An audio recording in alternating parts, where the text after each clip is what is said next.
Hello, hello, everybody. It's been a while. Excited to be back on YouTube after some testing in our Discord. Switch over my camera. Hello, hello. Hello, Alice. Hope you're doing well. Good to see everyone here.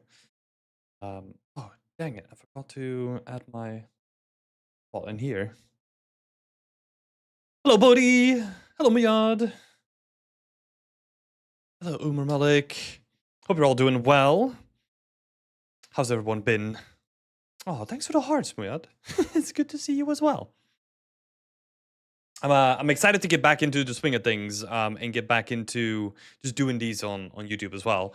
It's been a while. I think the last one we did was like before the new year, so it's good to bring them back because we had some feedback, or I personally had some feedback from our community members where people kind of missed that they could share it with friends and that it was like openly accessible and all that kind of stuff. So we're back. Let me do one quick thing. I'm curious if this is gonna work. We could as well just switch already. Let me see. Which one do we do? This one, I guess. Hey, there we go. We got the chat in there now. Hey, hey, Snowbat. It's lovely. Okay, so that works. Nice. That is awesome. It's basically the thing that I was playing around with yesterday to try to get that working again. But yeah, so we do have an issue right now. Well, quote unquote issue. The thing that people did really seem to enjoy from our sessions that we did internally was that they could jump in with me and basically come onto the stage and talk about their work themselves. So we're just gonna try it. I'm gonna jump into our event channel in the Discord right now, and I'm just gonna start the stage, and then people, if you have your work reviewed for Wednesday, feel free to put your hand up and come onto the stage as well. So we're just gonna try it. We're gonna see how that works. So how are we gonna call this? We're gonna call this with live stream stage, and we're not gonna let everyone know.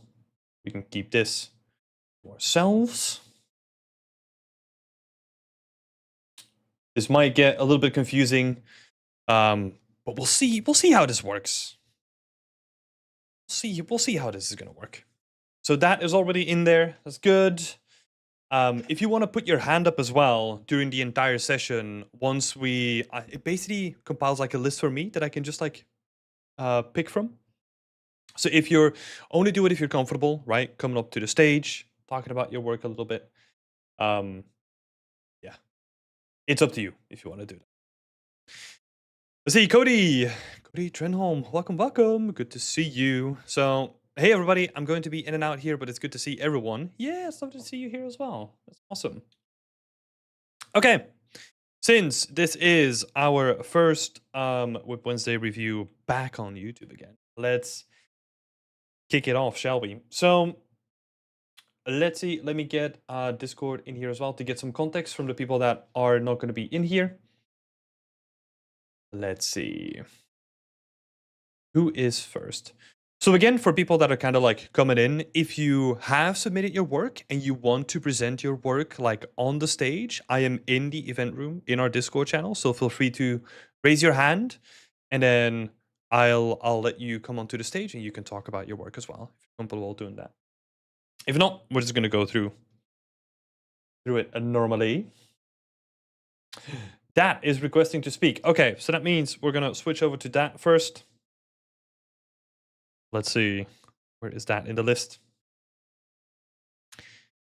Hello, Shayans. Welcome. Okay, so we're gonna invite Dat to speak, and then Dat can come on to the stage. Hello, Dat. How are you doing?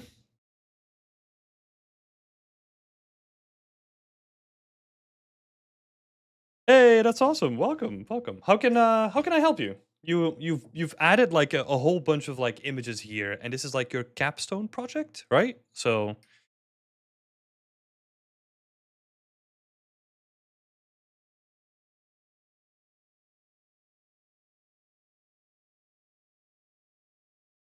Oh, okay.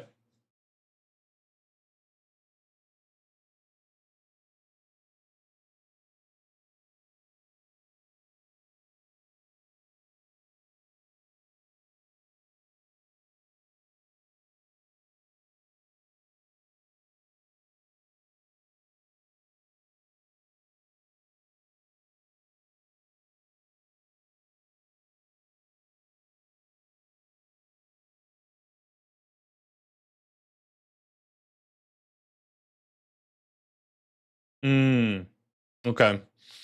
Um. Oh, dang it! It seems like people on stream can't hear you. Um. Yeah, but that's something on my end. You don't have to be worried about that. So it seems like we were having technical issues on my end. Can anyone else hear them, or can no one hear that on the other side? 'Cause Bodhi said it, but I'm curious if it's maybe something to do with Bodhi. I'm not sure. Yeah, but you kind of you can't hear them. Okay, okay. We'll need to fix that in like the next session because it looks like I can't do that here. Hmm. It's for anonymity. Yeah. Let me see if I can do some quick fixes here. I don't think I can though. I think I need to stop the stream for a little bit. Mm, let's see. Let me quickly have a look. Sorry for the inconvenience. Sorry that as well to keep you waiting. Okay, let me give it a try. So, yeah, say something random again. Bananarama ding dong. Bananarama ding dong. There we go. Did anyone hear that? If not, I might have to. We can hear now. Hey, there we go. Thank you so much. Okay. Cool. So, you were saying like this is your capstone project. You wanted to make it feel expansive, so you kind of have like you kind of have like a bunch of buildings. You have the big tree. You have like the mountains in the back, all that kind of stuff. But then you were also struggling with making like the individual pieces look really good, like the Yeah. rocks on the top left, right? That's what you're struggling with. Yeah. Can I just get some like additional info? So your capstone project, does that mean at the end of your third year? Or which year Uh, would that be? I'm technically in my third year because I just accelerate. I'm a little bit accelerated in my major. Hmm. Okay. Yeah. Okay. Um. Cool. And how much time do you have for this? Until May. Oh, so is this the same kind of timeline as Kazuki? Kazuki in like the Discord seems to be on like a very similar style project, and um, yeah, seems to be sort of on the same timeline as well. So I don't know. Maybe no, doesn't ring a bell. No. Never mind. Uh, That's all good. Yeah, so I'll basically say the same thing that I said to Kazuki as well. It is a huge project, a huge undertaking to do this in like 3 months that you still have left. And I'm assuming that you're still learning a whole bunch of stuff, right? If you tell me yes. that you already struggle with making the rocks, like the individual assets, look really good by themselves, that also means that there's going to be a lot of hurdles to overcome with the rest of the project as well, right? So like you have a giant tree in the middle, you have like all the buildings that need to like kind of look like they are a functional part of the world, and they need like a lot of love and assets and all that kind of stuff. There is a whole bunch you need to do. Um, so my recommendation is probably going to be the same thing. I would probably try to stick to a single viewpoint and try to focus on one thing and make that as good as possible for this project. All right. So for example, like the bottom right, where you still have like all the elements that you kind of want to showcase, that is like a really really interesting viewpoint as well. I would honestly just focus all your attention on that one thing at first, and then at a certain point, if let's say, I don't know, you have like a couple of weeks left for whatever reason, you can then focus on like a secondary viewpoint and kind of build your scene up that way. But then you already have like a fallback point for like the first camera. And then you can build upon that. All right. Um, We could originally I wanted to do like not fly throughs, but like multiple shots around the scene, just like get a bunch of elements, just like showcase. yeah. Yeah, and I get that. The issue with that is usually though that we sacrifice the quality of the scene for the quantity of the scene, which is something that, I mean, myself as like a world builder, I also want to focus on like the big stuff, like massive cities, like a bunch of stuff happening in the scene. But usually that means that the quality has to suffer, or we have like a long time that we're gonna work on things. For example, my medieval project, I mean, the timeline is all over the place, but I worked on that for like 4 years, right? And that was supposed to be like a full world, and I was developing like everything myself. So this stuff does take time. I'm not saying that it's gonna take you 4 years, because yeah, that's also ridiculous. But I want to make sure that you end up with something that is gonna elevate your portfolio rather than potentially like drag it down. So focusing on that quality first and then expanding is a good way of looking at it. All right. Because yeah, you have a lot of elements in here. So you have like all the natural elements, you have like big mountains, you have like a bunch of rocks, you have a giant tree, you also have like all the buildings, a modular kit, you have like a full city layout as well. It is a lot. So I would look at that first. Let's see. You had a couple of questions here specifically for the feedback, like how could I improve the harmony of my scene as well, right? Like make everything kind of blend together style-wise. What are your thoughts on that? Like, I'm trying to make the scene look overall painterly, but I don't know. I feel like for some elements, like I don't 100% feel like they blend together, like the buildings and the grass and the foliage style. Mm-hmm. Okay, what is a style from those elements? What is a style that you gravitate towards the most? Could you say that one more time? What is from all the elements? So, for example, the grass, the buildings, the mountains. What is the style that you kind of gravitate towards the most? Like, what is the point that you want to move towards with your style specifically? Like, I want to go for sort of like a mystical nostalgia vibe, like sort of like Ghibli films. If that makes sense. Okay, so if you look at Ghibli films, like what do they do? Like how do they texture their elements in their scenes? I think if that is like your main point of inspiration, look at how they do things, right? And look at the style in which they texture things. For example, with Ghibli, you probably wanna focus, especially with the big tree trunk in the middle. You probably want to focus less on like a lot of like normal details, but you just want to add that detail in with like painting a bunch of stuff, right? The same thing with the background mountains, for example, like doing less with actual geometry, but doing more with like potentially painterly stuff again. That could be like a direction to drive into. But I think overall, it would be good for you to build up like a mood board and use that as like a very directed like point of reference so that you can always be like, hey, I'm feeling like a little bit lost, then refer back to like the mood board and like see how your main reference does things. Gotcha. Because that's always going to be helpful. I do that as well, right? So whenever I feel like I'm kind of getting lost and I kind of lose track of like the cohesion between things, that just means that you don't have like a clear goal in your head yet, and you need to do more research and you need to do more planning when it comes to that.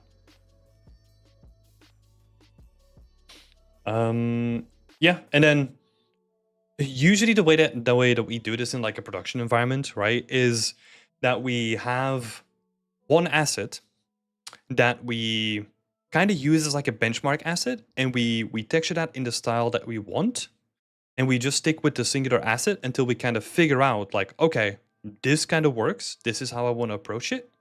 And then you can take that sort of style, let's say the texturing that you apply to it, you can then take that texturing and do that on all the other assets in your scene to create some Mm. consistency.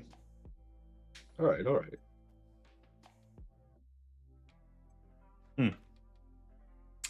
Hmm. Let's see. The second question here was for my hero asset, the massive bonsai tree in the center. I plan starting it this month. Could I get some pointers on creating such a large asset? Um, Oh, I yeah, think I actually. yeah. I think you missed out like the last sentence there, but that's okay. um, so for that, like you're already kind of doing it. It's just gonna be relying on tidables and blending multiple tidables between each other, right? So having your main trunk, like a destroyed trunk, like for a tree that's gonna be that massive, um, it is yeah, it is gonna be difficult. I think the best way to do it is look at it as like a mountain or something like that. Very comparable in terms of like the workflows, where it's just gonna be vertex painting and blending layers between each other. That's probably gonna be like the most feasible thing to do there. And then support that with some additional geometry as well. Gotcha, gotcha. We got some people saying cannot hear at all. It's probably only audible on Discord. No, I think we should be fine. Everything seems fine on my end.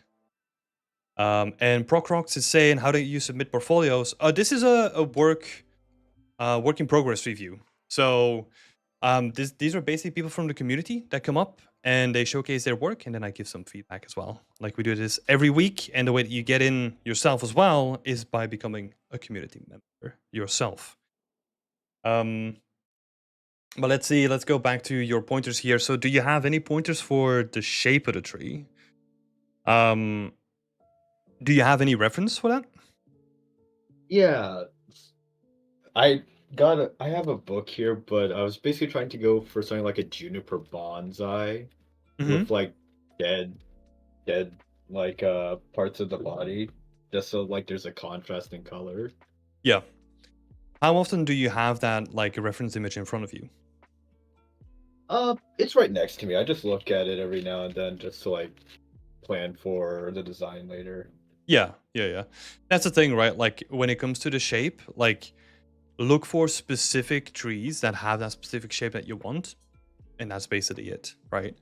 Um, yeah. And if you want to make it like more mystical or feeling like more sense, like more wondrous or something like that, then you kind of have to look into potentially what games do, right? Um, I don't know, some like mystical locations in like World of Warcraft or something like that, and look at like what they do with their trees. There's like this area in Dragonflight that has like a massive tree just in the middle of one of their zones. You could potentially like take inspiration from that one as well. It could be cool to look at. But it's basically just gonna be like very curly, very yeah, very curly, very organic shapes that are gonna help that whimsical feeling here. Very cool.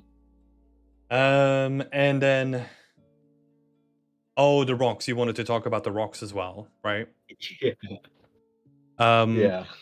how have you approached the rocks up until this point?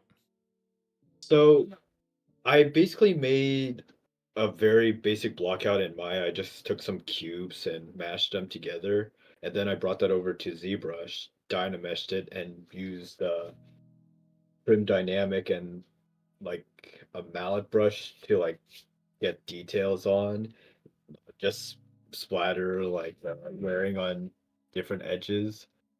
But it didn't come out the way I wanted it to when it was said and done.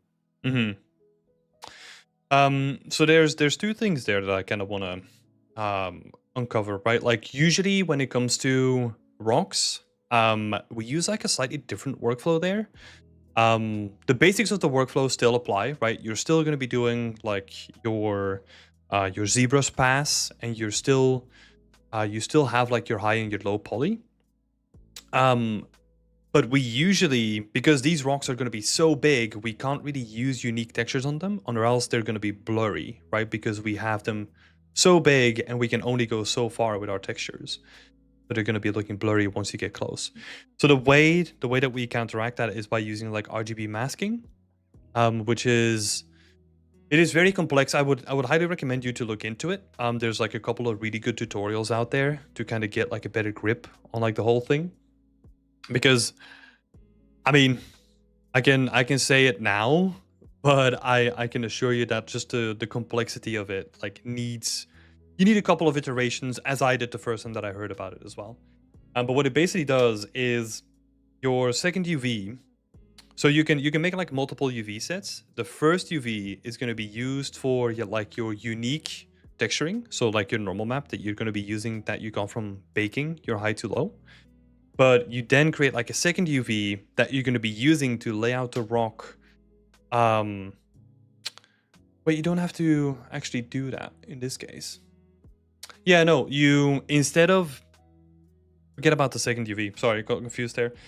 But what you can do in that case is layer additional layers on top of your unique texture by using those masks. So usually we have like an RGB texture, which is just you can use the individual channels as individual masks because they're just like black and white information, and then add tilables through them, right? Using that mask as like where to decide where that titlable is going to be. It's pretty complex. I'll probably send you like some links, or like I'll advise you to like look into it like afterwards as well. But that's something to look into. The second thing that I wanted to bring up here is I would honestly not put too much focus on the rocks, because in the area that we're going to focus on, like the bottom left screenshot, they're barely visible. That means that they're not important to the scene, which then that's the good thing about having like a singular focal point or like a singular camera perspective, is that it allows you to focus on what is needed the most. And I would say that the rocks are like not even that important. So I would honestly just leave them as is and return back to them like at the end if you need to. That's what I would do. All right. I know that it was like a massive information dump. Does that make sense? Yeah, no, that makes sense. Cool. Yeah. So in short, like to recap, I would say focus on the singular perspective for the camera. Start with that first, because that's going to save you like a whole bunch of headaches. And then in terms of like what to focus on next, I would focus from big to small, right? So that tree in the middle, that is going to be like your main point where people are going to be focusing on. So making sure that that looks the best that it can look is probably going to be like the top priority. And then work your way down to like smaller elements in the scene until you can get worried about like all the details. All right. Yeah. But yeah, I would say 100% that like singular camera point is going to be like the biggest thing to do first, because otherwise I can guarantee you have like 3 months left. 3 months is not going to be enough with that additional learning and like all the workflows and like all the different things that you still need to do. So yeah, I would say scope it down, focus on the core, and then expand once you have like a really solid base. That's what I would do.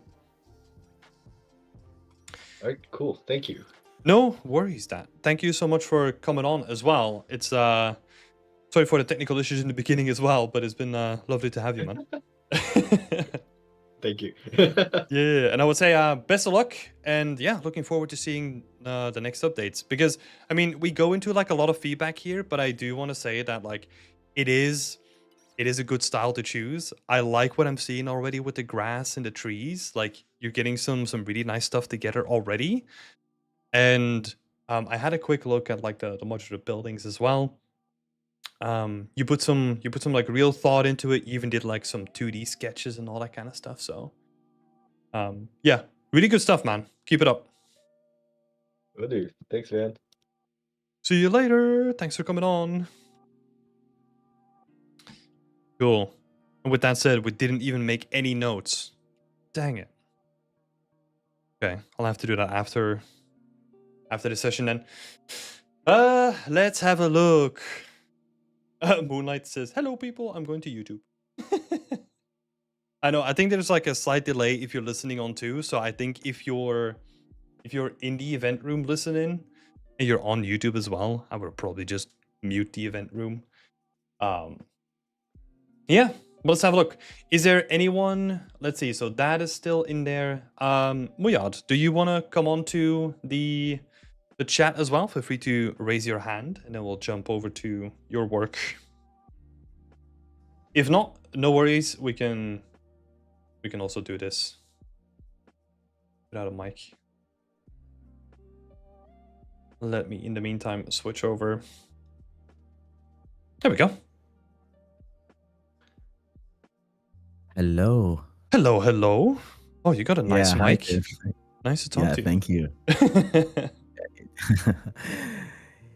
Yeah, cool. Thanks for coming on. Let me have a quick look at like your little Yeah. entry. The Keeper's Codex. Okay, so I don't even have the ref on the board here. That's cool. Give me a quick overview. Like, what do you want to do with this environment? Yeah, actually, this is the first time for me, like doing from reference, as I was in your last portfolio review. We were discussing about why you didn't working from reference. So this is the first time for me, like following reference. So I want to replicate the reference as much as I can because it's the first time for me, and also. Instance of doing characters, I'm going to make a book there. Oh, okay. Yeah. So like the main focal point would be like a book instead. Yeah. Okay. So the book would be a focal point. Is the book gonna be open? Is it gonna be closed or? Yeah. It will be open with the like gold font. I don't know. Like I just like imagine how it will be. Yeah, but now I'm just focusing on the proportions, looking out how it is, the composition with the lighting. Yeah, that's cool. So you just want some like advice on like the composition and stuff. Yeah. Yeah, sounds good. Let's dive into that in a little bit. What I do want to say, just for everyone else here as well, right? Like the reason why I recommend people to work from a concept is because it can really streamline the whole process, right? So what I mean by that is that if you're doing a bunch of stuff yourself, you have to design everything yourself as well. Whereas with a concept, like the design part has already been done for you. For example, the same thing with the composition and the lighting and all those things, they're already figured out so that you can actually just focus on the execution of it. Which is also, like, I would say, like, especially in the beginning, like 80% of the stuff that we do in the industry as well. Like, as a junior, you just come in, you ideally get concept art or you get like a lot of support and then you just execute on things rather than bringing your own spin on things for the most part. Just some context there. Cool. I'm looking at the concept as well, so I'm gonna quickly get that in here. Yeah. So that we have like a little bit of a reference here.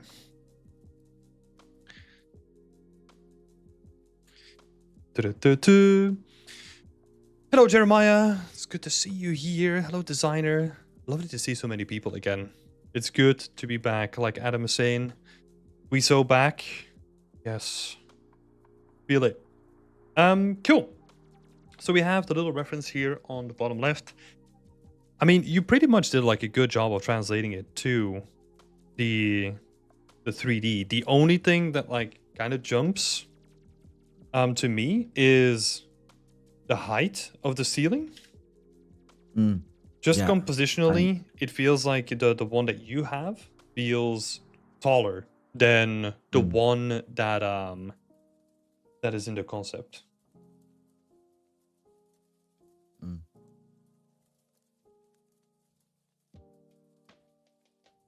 So the ceiling is taller. I'm gonna make some notes as well because I forgot to do that with the last person. So I need to write stuff down as I'm thinking. Are you planning on changing the lighting or anything big about the scene, or are you trying to just keep like most of it the same? Yeah, actually, as I told you, because this is the first time for me replicating everything, I'm trying to do with as it is, because I also want to test my technical skills. Mm-hmm. Yep, that's cool. Mm. Yeah, I think the book as a focal point is also like a really good idea. Kind of replacing like the characters. You could potentially get some characters. There are some. I don't know if they have like samurais or anything like that necessarily, but big, medium, small, for example, they have like Mm. characters that you can potentially. Yeah, potentially. I mean, they are a little bit more on the pricey side, especially for. Yeah, for a lot of people that don't have like a lot of budget. Yeah. So I don't know. You can potentially set something up yourself as well.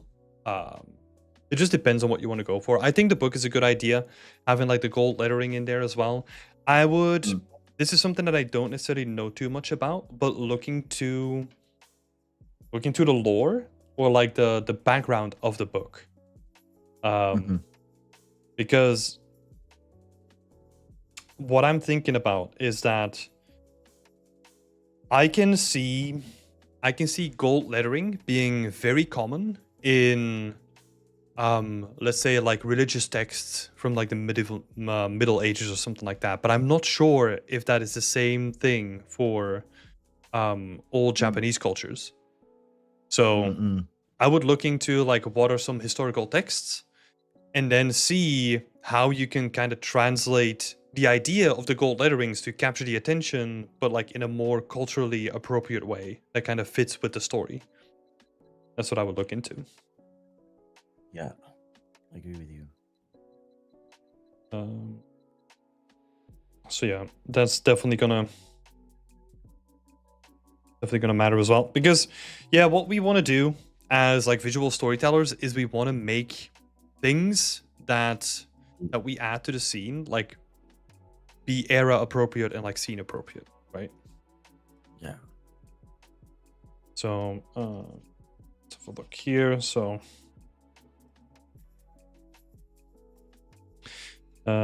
storytelling appropriate.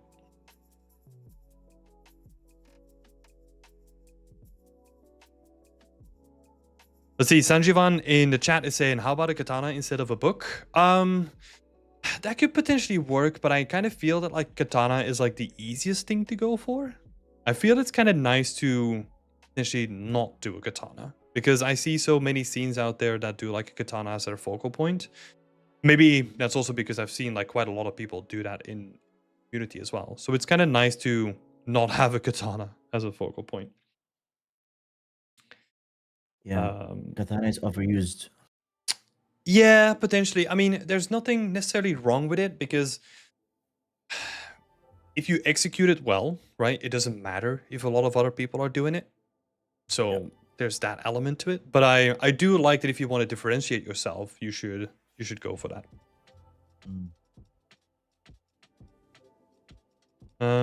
Cool. So yeah, the ceiling is taller. We're missing like a window on the right. Is that like intentional? Actually, there are doors, but till now I didn't like make the windows. Sorry, windows, maybe doors. I don't know yet. Yep. Yeah, this one. Yeah, this one is window. Yeah. And you got the doors here as well, like the sliding doors. Yeah. Yeah, I would potentially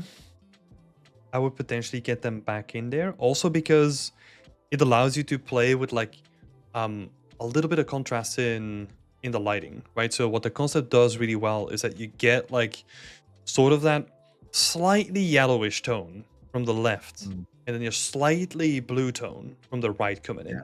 Both. And it Mm-mm. gives you like more opportunities to kind of work with a very subtle fill light as well from the right, so that you can add some like light in like the darker places as well. Yeah. It's gonna give you more opportunity. Yeah. How about the camera position Mm-hmm. and also the proportions of the objects? Have a quick look here. I don't think there's anything necessarily. Yeah, I don't mind the camera position. I mean, it's pretty much on par with the concept, right? Mm. Yeah. So I don't think there's anything wrong with that. And also, you can do like smaller tweaks the further you go along with like adjusting the proportions and maybe shifting things around a little bit. Let's see. What are some of the assets? One recommendation from my end would be to get characters in here Mm-mm. and then see, because what I tend to do with a lot of these things is that, okay, what I can tell is that you have your character reference in here, and most of the stuff like is at like knee height or like slightly above it, right? And that gives me like a visual reference point. Like, okay, this barrel is this tall, this barrel comes slightly above that, but most of it seems to be at like knee height.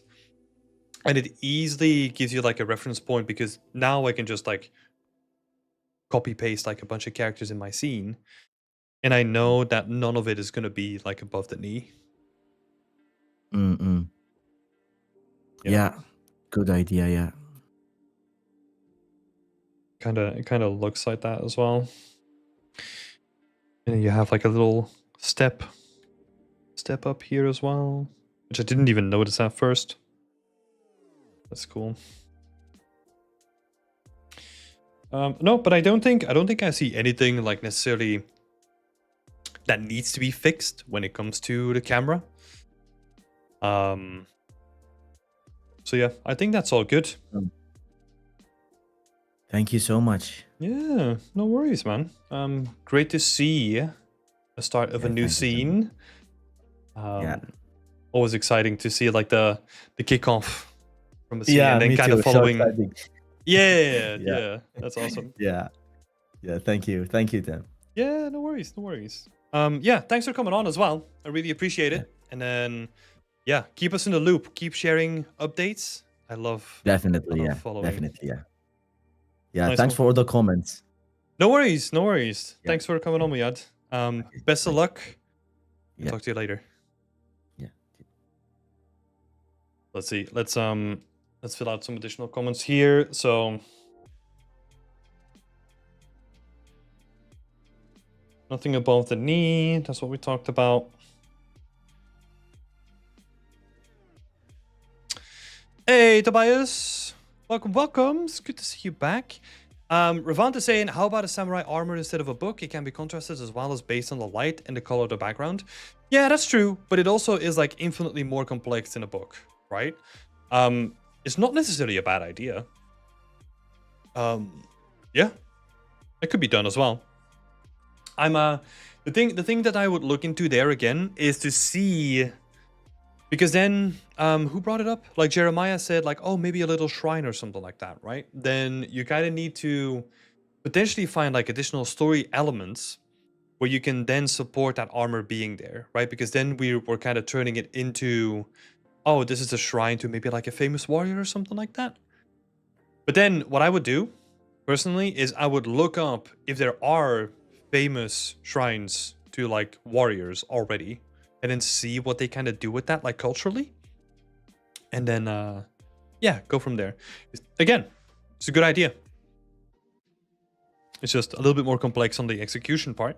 It's gonna take a little bit more time, but it could be freaking sick though.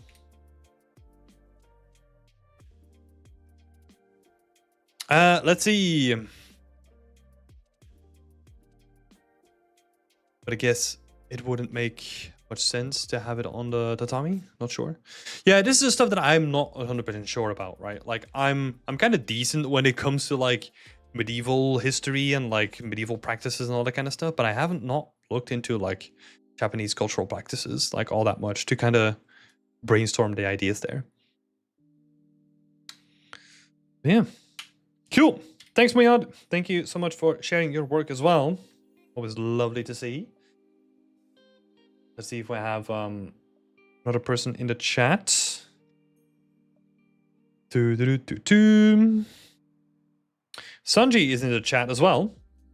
Do you want to come on to the stage as well, Sanji? Feel free to raise your hand in the Discord.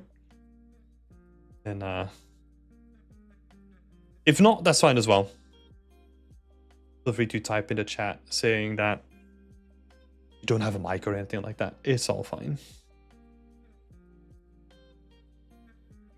I'm shy. That's fine. That's totally fine. I know that this is the thing that I was kind of somewhat not concerned about, or like wary about, is that we are like increasing the pressure a little bit. But oh, it's fine. Sanji wants to come on. Hello, Sanji. I think you're muted. Oh, do you just want to sit in here and just listen to me talk? That's fine too. Cool. Let's see. Let me get some context then. And feel free to jump in whenever you want to, right?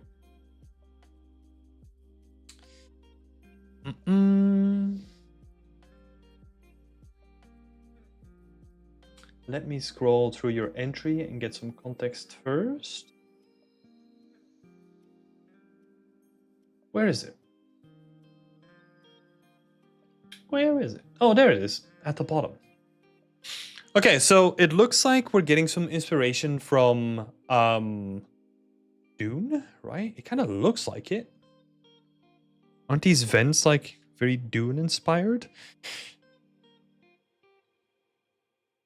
Not the biggest fan of Dune here myself, so might be talking out of my ass a little bit. But Sanji is saying yes. Okay, cool. I like this new style where we can also directly talk to you. Yeah, I think I like it too. It does increase the length of the whole session a lot, but I think it makes it more personal and it gives me a lot of context as well, which is sometimes the thing that I'm lacking the most because I don't know what their skill level is or something like that. It's been really helpful and yeah, more personal as well. I just like this scene, not Dune. That's fair enough. Hello. Hey, hello, Sanji. Welcome. Hey. Finally got to working. Nice. Good to hear you, man. So, yeah, you just like the scene, but not Dune? Okay. Yeah. Yeah, I was just working on the portfolio. If you remember telling me, you told me to fix my portfolio, make it more relatable to environment. Yeah. I do have a good news. I got a job offer back in India. Oh, nice. Congratulations. It's for a company similar to Cocomelon. So it's not the most exciting, but Cocomelon. money is money, I guess. Isn't that like the one like that... rhymes for kids? Oh, okay. No, I'm thinking about something else. Never mind. Ignore me. No, but like work is work, right? Like if that is like your chance to get into the industry and get like a little bit of 3D experience, like yeah, take it, right? Yeah. I mean, it was quite big for me, as in leaving all my friends in London, and then it's gonna be like culturally quite different living with my parents again. Yeah. But Yeah. it's fully remote and they're paying fine, so I'm moving. Yeah, that's good. Oh, happy to hear that, man. Congratulations again. Thank you so much. Let's talk about this thing then. So these helmets, where do they come from? Like, what was the inspiration behind the helmets? So I was learning hard surface, and after my first gun, I don't know if you remember, but the topology was not that good. So I decided to work on a sci-fi helmet, and what I am trying to convey in this scene is there are two helmets, and there's like two sci-fi soldiers that are dead. I'm thinking of having a rope coming down from the centerpiece, Mm-hmm. portraying that maybe they were trying to escape or something, but they failed. Yeah. Okay, that's cool. And another idea I had was having like a new game menu in front of the scene to portray like it's the starting screen of a game or something. But Okay. those are just ideas. Yeah. I mean, that could work. Uh, That could be interesting. Like like- what you could do with that idea is we would probably the first thing that I would say is we need to kind of shift where the focus is going to currently, because currently all the focus is mainly going towards like the back, right? Because that's where the biggest contrast is in the scene. So we need to find a way to introduce the focal point in the beginning of the scene, which is a helmet, right? Which is where you want people to look at. And then True. so we have like point number 1 here, which is like the helmets. And then we kind of want to switch over to like point number 2, which is like the bodies on the floor, right? Mhm. So then we can kind of build like a connection between the two by having like, I don't know, like a footpath or like steps in the sand or something like that to build a connection, right? Yeah. But that probably means that we have to do a little bit more work with like the placement of the bodies, because now we don't have a lot of space to put those footprints in the sand. So that would be like from a compositional perspective, I would try to push them apart just a little bit more. And then give yourself some space to then put like footprints in the sand to kind of make that story clear.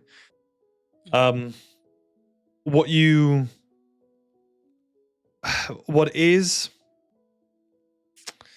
I mean, it can be pretty vague, but I feel that there's like a mismatch between the scene and the helmets currently. Like I feel that it's very brutalistic architecture. It's very plain in its color scheme, and then you have like two very vibrant, almost like racing helmets or something like that, like in that same scene as well. If you get what I mean, it kind of Yeah. it kind of feels like this weird mismatch. There are a couple of things that you can do, because you can keep the bright colors, but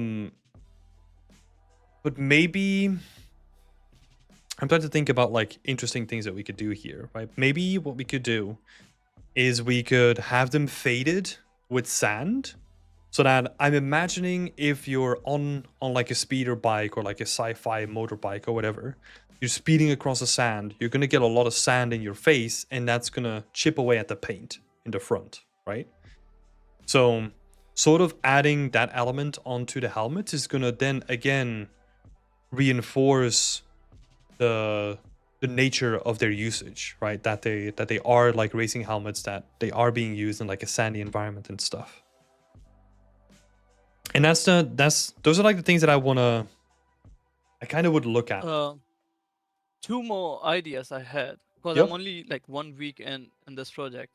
Another idea I had was to change the scene to a more sci-fi scene, make the pillars more sci-fi, or just completely change the scene and make like a motorbike covered by a sheet, so I don't have to like model it properly, but keep it and underneath the lights or something, Mm-hmm. maybe to make the scene more like relatable to each other.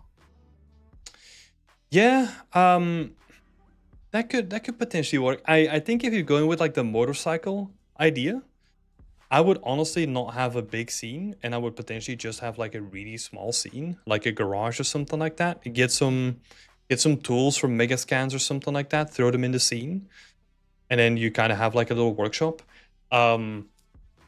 It's from a while back, but one of our community members did like a great example of this. Bodhi, if you're in the chat, he did like they did like a great like piece where they made a motorbike and then built like a little workshop around it, and I think that came out like really nice.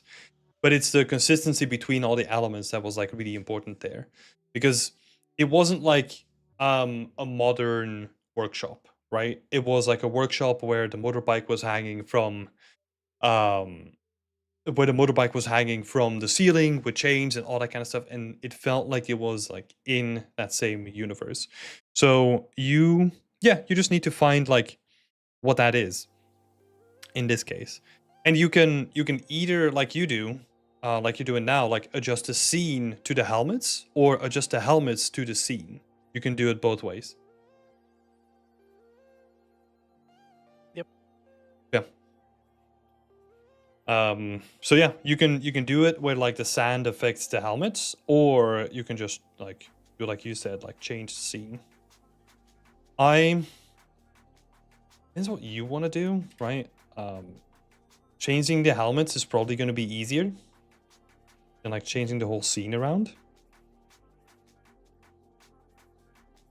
I think if I move forward with the garage scene, it's not gonna be like that difficult because I'm not that in this project anyway.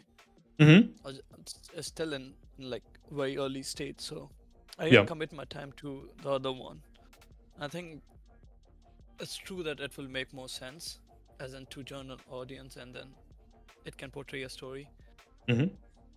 Whereas here, I need to give more time on the story to like match things, I guess.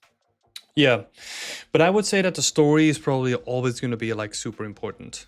Even if you change it the opposite way, like the underlying story of it is what's going to make it interesting, right? Because I actually like what you're trying to do here, that like it's not just the helmets, but it's the people that were wearing the helmets, that there's a connection there, right? And there's like an emotion, like an emotional connection there as well. So I like that you're trying to do that stuff. Which you can also do in the other scene as well, right? So if you want to do the workshop, that helmet is also going to belong to someone that's working in that workshop. So the connection in the story is still going to be there. It's just going to be something different compared to the one that you're going with now. So that's where honestly I would begin. I would think about like you have the helmet is there, right? So the helmet is like a given in the story.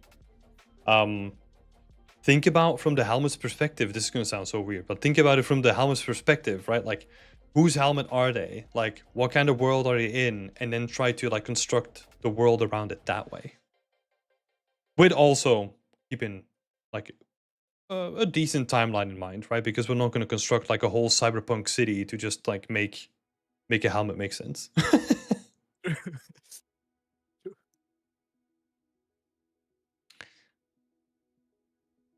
Yep. Yeah. Cool. That's Thank you so much. Yeah, no worries. That's something that I wanted to bring up. I do really like the ideas that you have though. It's just about the consistency of it, right? Like getting them aligned. A big cyberpunk city. No, McVal, we're gonna talk about your big cyberpunk city in a little bit.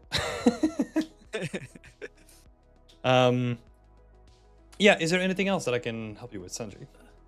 No, I think that's everything for today. Thank you so much. Awesome. And also, thank you very much for the previous project. It came out great. Oh yeah, no worries. Happy to help. It was cool to see it finish as well. Yeah. Great stuff, Thank man. you. Great stuff. Cheers. I'm looking forward to seeing like the updates to this one as well. I'm curious to see what you're gonna do with it. Yeah, I will. Thank you so much.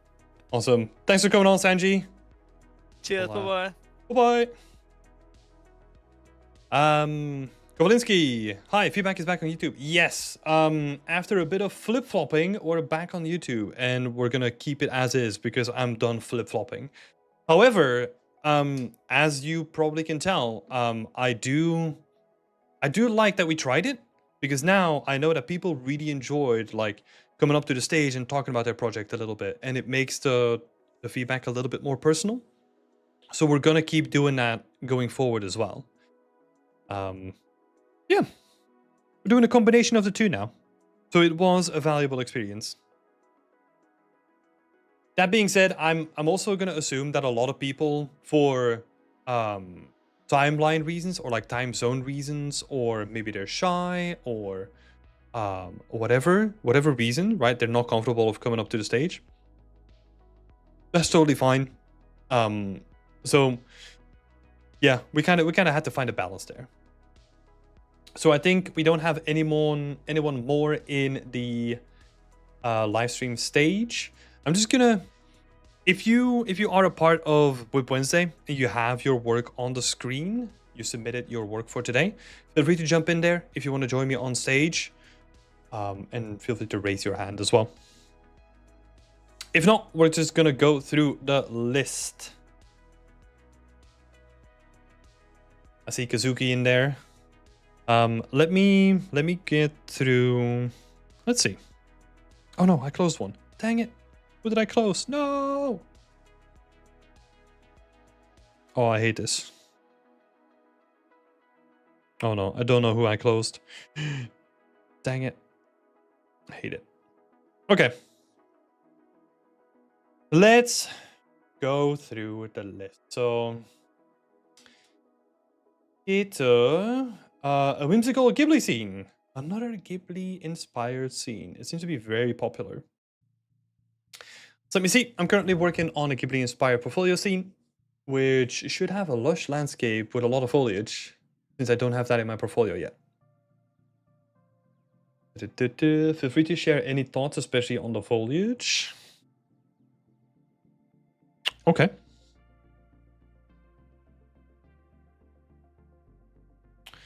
Let's have a look. I think the foliage in this case, it is very spherical, right? Almost like perfectly so.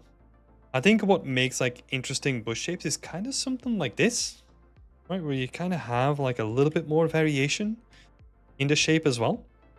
But you can do that on like a minor scale. You kind of have just like little plump little bushes, instead of just spheres, right? So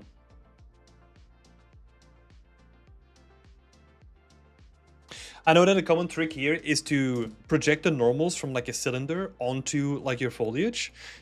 If you have any control over that, I would experiment with that too, so that you still have like a little bit of just like variation in it, and it adds to the depth of your foliage just by a little bit. So that could be fun to experiment with, because you can kind of, I mean, it's potentially not like the best example here. Let me resize this a little bit. We can kind of see that there is like a more interesting shape like happening here as well. And same thing with this stuff. Those are like nice shapes to kind of work with. So having like more variation in the foliage and in the shapes as well is going to help a lot. And then the same thing, you can kind of do that with the grass as well, where the clustering and the scale has a big effect on how grass looks.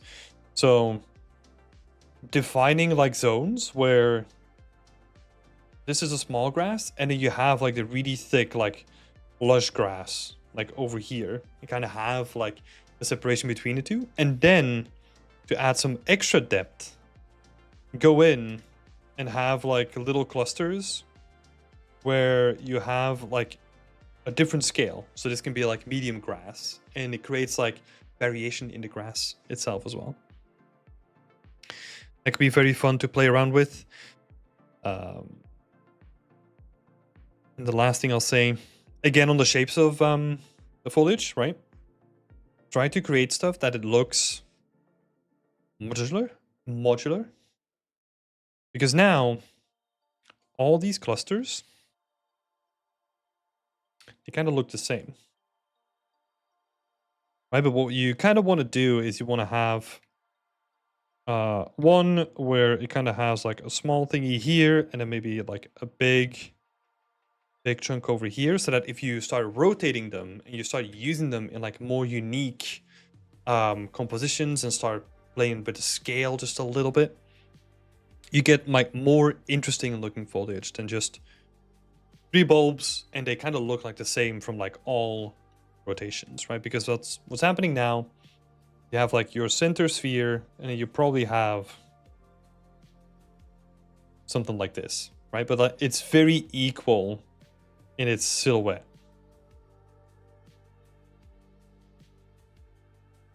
Where what you want to do is kind of have, you can kind of keep like the center sphere if you wanted to. And have like one big one, and like one medium one, maybe like a tiny one. Just from like a very basic shape perspective, this gives you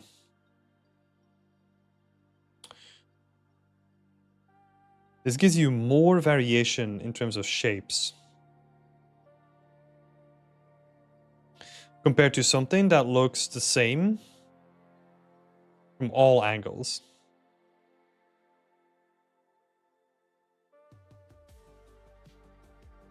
Right, so that's going to be a big difference.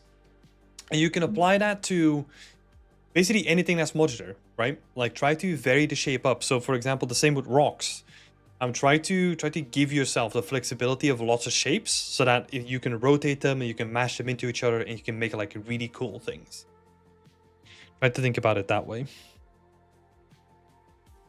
Plus also you can make like a couple of variations where, because here the main shape is still like very spherical, but what if you change it up and like one of your bushes is actually more something like this? Right?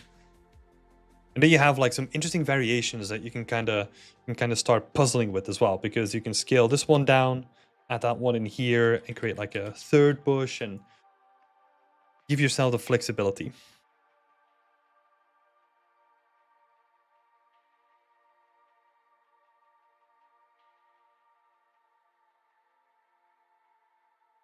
Yeah. Overall, a great start of the project. Some cool inspiration here from Hardy. That's awesome. Fellow community member, I love it. Yeah. Great stuff. Great to see another one of these cool projects popping up as well. Thank you so much for sharing your work. Let me just have a little drink here. How is the chat doing? It's a little bit more stressful than just being in like our sheltered space, but I actually kind of like it. Just being surrounded by like more people, having like an active chat where people are popping in. So yeah, I hope everyone is doing good.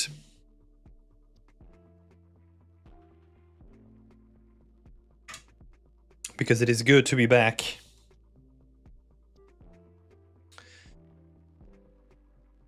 Cool. Let's keep on trucking. So we're just going to go through the list. Yuanqiu? I am not sure if I pronounced that correctly. So, Wang Chiao? Let's see. I'm starting on a new scene that's hugely inspired by Silent Hill 2, the remake. Cool. So, abandoned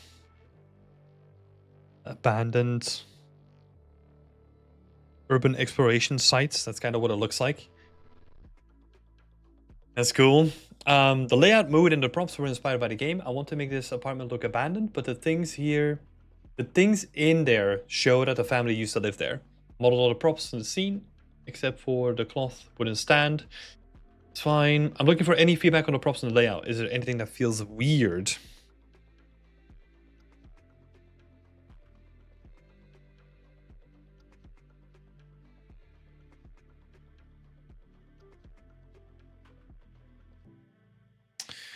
Let's have a look.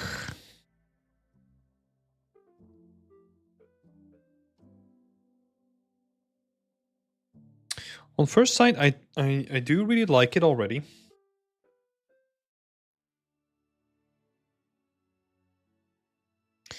You kind of have some interesting personalizations happening already.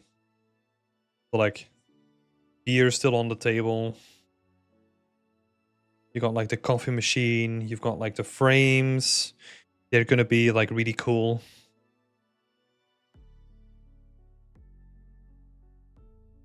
Got like some boxes. Is that a hint at like them moving in or moving out? Otherwise, they kind of just look like very generic stuff, like thrown around, right? That's usually not something that you would leave in like your living room, just at random necessarily.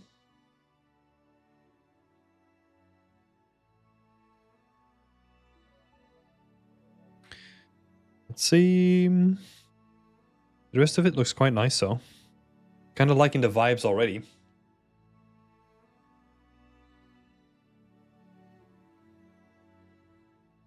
See, you got the oven.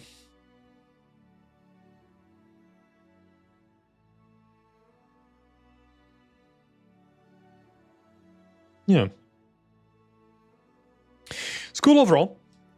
These things, they are definitely worth doubling down on. Like the frames and like the beer bottles. Because they add personality to the scene, right? What they do is they give you a glimpse of the characters that occupy this space.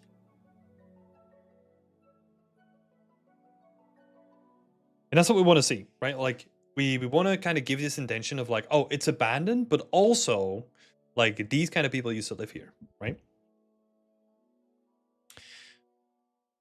So that makes me think about, okay, how can we maximize this amount of stuff here?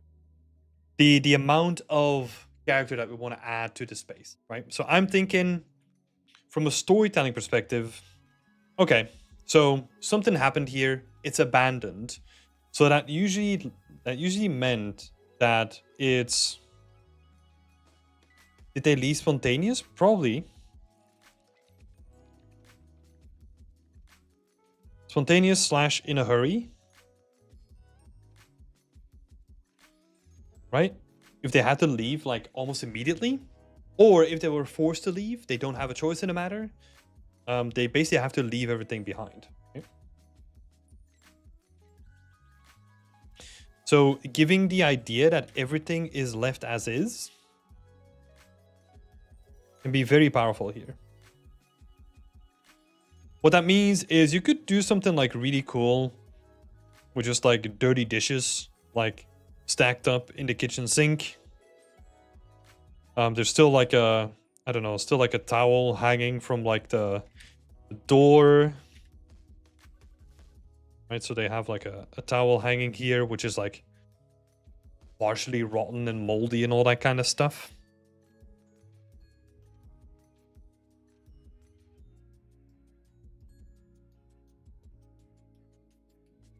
And then maybe there's like a cup of coffee that's still standing around here.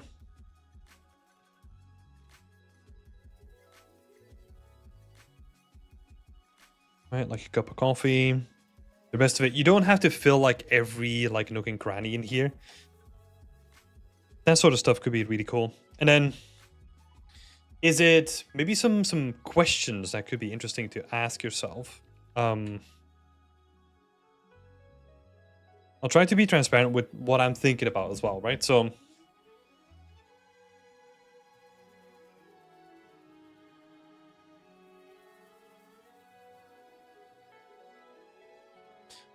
questions.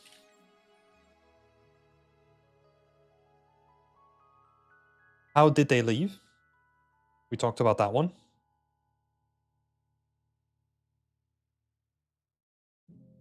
Was it left abandoned? Wait, maybe.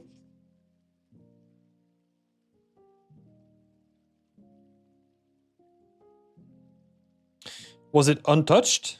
Or did someone after the fact come in, break in, and steal a bunch of stuff?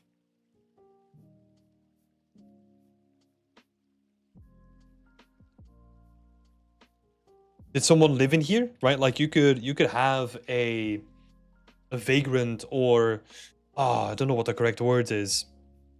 But like someone staying in this apartment even though they were not the owner, right? That could be really cool. To kind of give this impression of like, yeah, it's abandoned. At this point, they didn't even care about like all the valuables that were in the house still, because maybe in this world, like it has no like material value anymore. So they just wanted to have like a place to stay and potentially find some like, I don't know, leftover biscuits or something like that.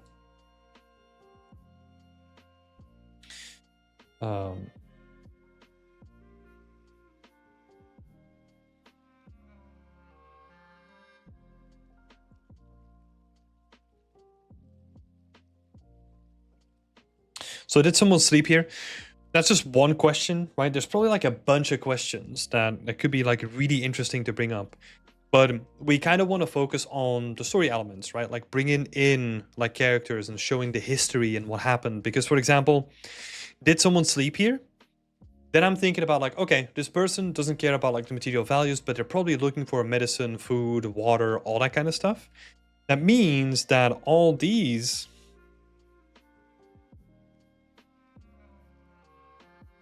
Like this door is going to be open. Right? This door might also be like wide open as well, because someone was like rummaging through like the cupboards. And then you can kind of see that like, yeah, all the shelves are open, like all the drawers are open. The open cabinets. That is something that just comes out of the question, oh, did someone sleep here? Or even if they had to leave in a hurry, they could be doing the same thing themselves, right? They were just like, oh, grab all the valuables. We're getting out of here. You got 5 minutes. Let's go. They're not gonna care about like an open drawer or something like that at that point. So that's what I would look at. Yeah, so that's basically answering the question, like, should I add more stuff? Yeah, but like try to focus on the stuff that adds to the story, not just like filler for the place. I think if you want to add filler, in my opinion, just get that from Megascans if you're going for like a realistic style, because you don't care about like, I don't know, a cardboard box here and there, right? Like you don't want to necessarily be making that yourself. You can save yourself some time there if you wanted to.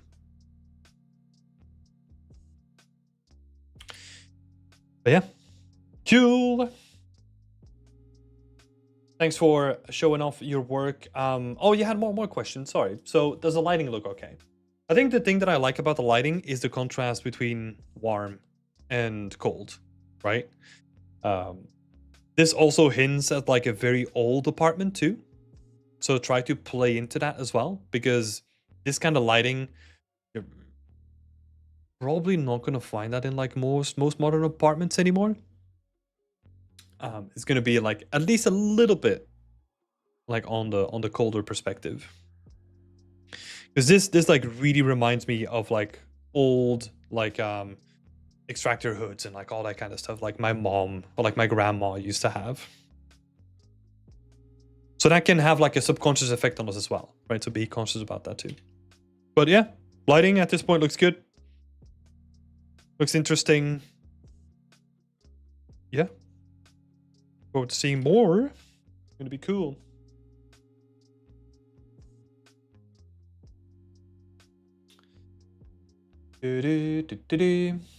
Let's see. Kazuki, do you want to come onto the stage as well, or I don't know if you're comfortable in doing that or not. Hey, there's Kazuki. Hello, can you hear me? Welcome. I can. How are you doing?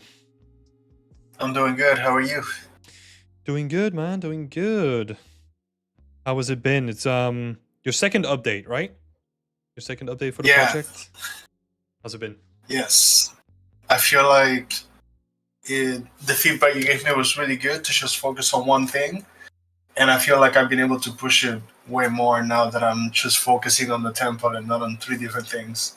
And Oh, I'm yeah. having a lot more fun with it as well. That's awesome. I like what I'm seeing as well. Like I like this shot. Like the one that's on the top left, basically, where you're looking like through the trees in like a portrait like composition. That one is like Yeah. really nicely framed, even though editing portrait is just like annoying because all the monitors are just like landscape. So, but I don't know. I like it. It's a cool composition. Cool. Yeah. Yeah, some great stuff here. So, yeah. So you decided to focus on just like the temple itself? Yes. Um, And then I made the masks and one statue. Oh, a statue as well. Yeah. Really close up to the temple.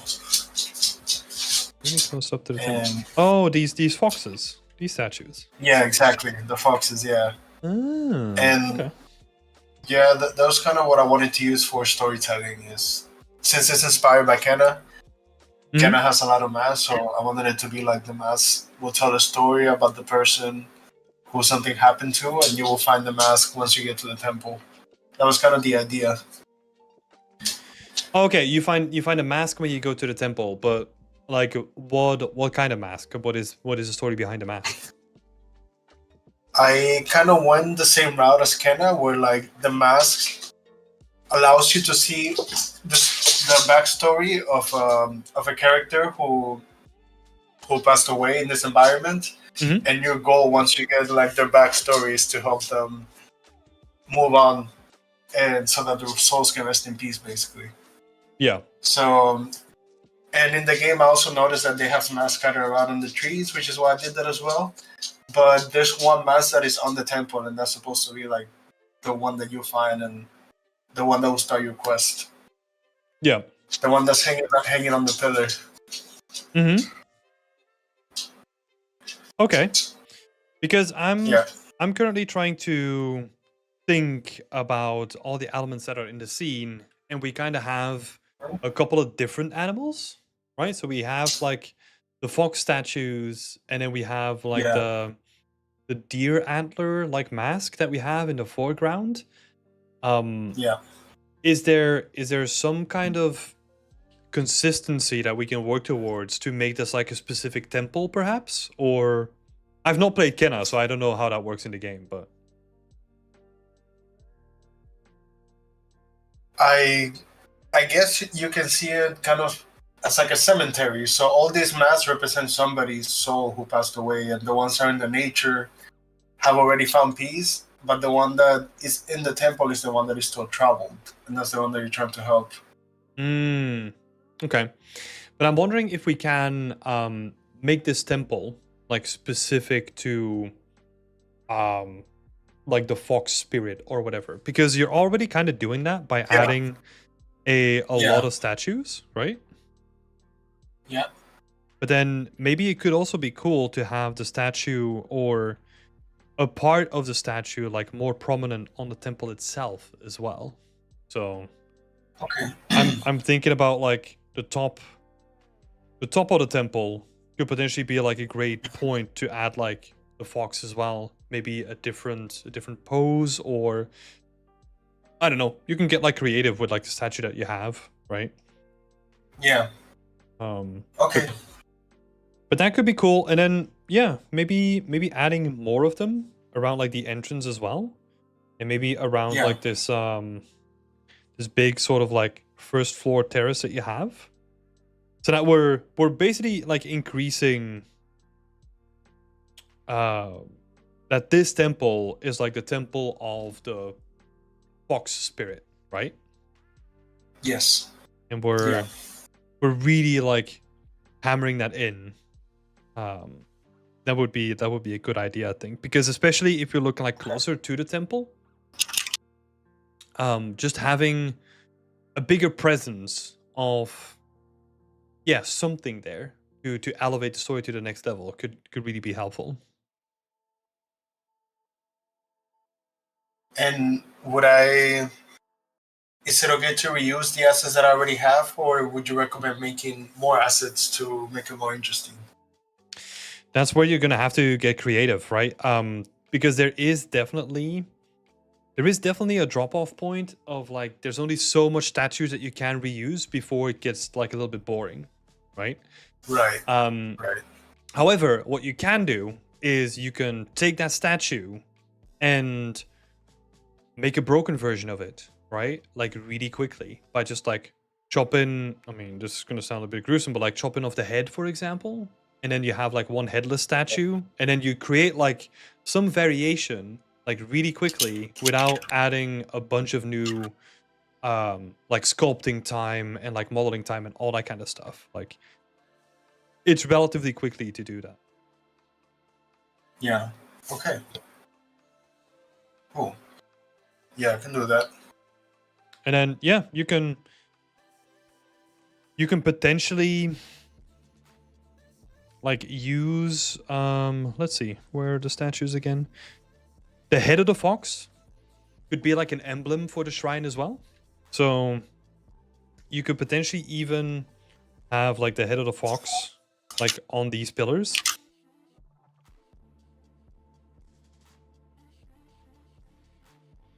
That could be an idea just to reuse it again. You could even because the statues are made of stone, right? You could reuse the same asset and just like make a different texture set for it, so that you have one stone version and one wooden version. And the wooden version you use on the temple, and then the stone version is the stuff that you use in like the open world, right? And those are like all ways to kind of reuse the same stuff that you've already done, but reuse it in a different way so that it doesn't become like boring and repeatable. Okay. Get a little bit crafty with it. Yeah, I like that. Yeah, and you can do that with so many things, right? So I'm looking at the temple, for example, and you have like this path like beautifully leading you towards the temple. You can reuse those fences that you have and kind of just make like a broken, maybe not so well maintained like little fence in the foreground. Right? And that is just reusing the stuff that you already have in like a new way. Yes, yeah. Yeah. Because that you can see just with my quick like overpaint by also like varying them a little bit in like rotation and scale and like all that kind of stuff, doing these small little tweaks, you can potentially make something look like very organic with like very minimal effort as well. Okay. So yeah. Yeah, I like that idea. So reuse as much as you can from your scene, right? Sorry, you were gonna say something? No, that's all. I was just saying, like, that's really creative without like having to put too much work into it. Yeah, exactly. So one of the things that was really helpful for me in the beginning as well is realizing that in 3D you have so many tools that you can use, right? For example, just the fox statue, by having one with a different kind of tail, like you could already make it look different, or maybe one in a different kind of pose. And all you're doing is you're not rebaking, you're not resculpting, you're just moving the existing data, like the existing vertices, and you kind of try to like push it as far as you can without introducing a lot of stretching. But you can apply like the same thing on everything in the scene, really. So by just like doing small tweaks, reusing a bunch of stuff, you can go really far. Cool. Yeah, I'm gonna do that. Thank you so much. Yeah, no worries. Is there anything else that I can help with? Yeah, I wanted to ask, not related to this project, but since I have 3 weeks left for this, and then I will have time for other things, I wanted to ask if learning substance designer is really important for environment artists. Because that's something I had in mind to learn substance designer, but I'm not sure how much time to invest into it. What do you use currently for texturing? So just Substance Painter then? Just substance painter, yes. How do you create your tidables for the terrain in this project then? How did you create those? Just in Painter? I only use layer blending materials in Unreal Engine, and I use a clouds texture to break it Yeah. up. Okay. So if you want to get more detailed in that stuff, you're gonna have to use like Substance Designer. Especially to create like tidable textures. That's gonna be so helpful, and especially to have that in a toolkit of like an environment artist, it's super helpful to have it. So I would say, yeah, part of the core tool set for me. Like if I were to see like someone like an environment artist that we wanted to hire, like it Yeah. kind of depends on the studio a little bit, but having that into your back pocket is definitely going to be helpful, because even if you have dedicated material artists on the team, it's still nice that whenever they're not available, we have people on the team that can make textures whenever they needed to, or at least help ease the pressure. Okay. And it's going to be, Awesome. yeah, it's going to And- be really helpful for you as well, just in terms of like skills to learn. And is it still okay to focus on one thing? Like, because I hear a lot of people say that you should try to stay versatile because your position might be taken over in the future by, who knows, AI or something. So they say you shouldn't just focus on environment or just on characters. Will you say that it's okay to still try to specialize on what you're passionate about, or should you still stay open-minded and try to cover as many areas as you can? It's both. So you need to be open-minded and be able to adapt to the future while doing the stuff that you want to do most. Okay. So I know that that's like a cop-out answer, but like for example, in my case, I love making worlds, right? That's the thing that I love. I don't care about making singular assets, never did. I love building bigger projects. I can't see a world where that's going to be like overtaken by AI. Like honestly, don't get carried away by like all the stuff that they're peddling. In just my honest opinion, stuff is gonna change for sure. It is already changing, but hey, before AI, it was already changing as well. Because I joined the industry before PBR was a thing, and then the entire industry needed to adapt to like PBR. Stuff is gonna change. Like it's always gonna do. Just don't be afraid of change and just embrace it. Okay. Thank you so much. Yeah, no worries. No worries. If you have more of these questions, feel free to dump them in, or like add them to the questionnaire for BE and Wrapped as well. Like the monthly thing that we do where we just go through questions. That would be really helpful as well. Okay, we'll do. Where can I access that? You can I'm still find, getting used to the Discord channel. yeah, it's all good. You can find that in your event tab, and there is like an event called BE Unwrapped, and it has like a questionnaire in there. Got it. Okay, I found it. Cool. Thank you so much. No worries. Thank you so much for coming on as well. And yeah, really cool changes with the project as well. I can really tell that like focusing up was really helpful. So yeah, I would say keep trucking. Yeah, I'm really happy with how it's coming out. Yeah, nice. I would say Thank you. keep trucking, keep pushing the quality, and also this is like the last tip that I'll give for later on. Try to make everything less straight. So all the fences, for example, where they all are all at the same height, like try to vary that up, like, and make it like focus mostly on the silhouette and like really push and pull like the wooden beams. For example, that little overpaint that I did here, it looks really nice because nothing is straight.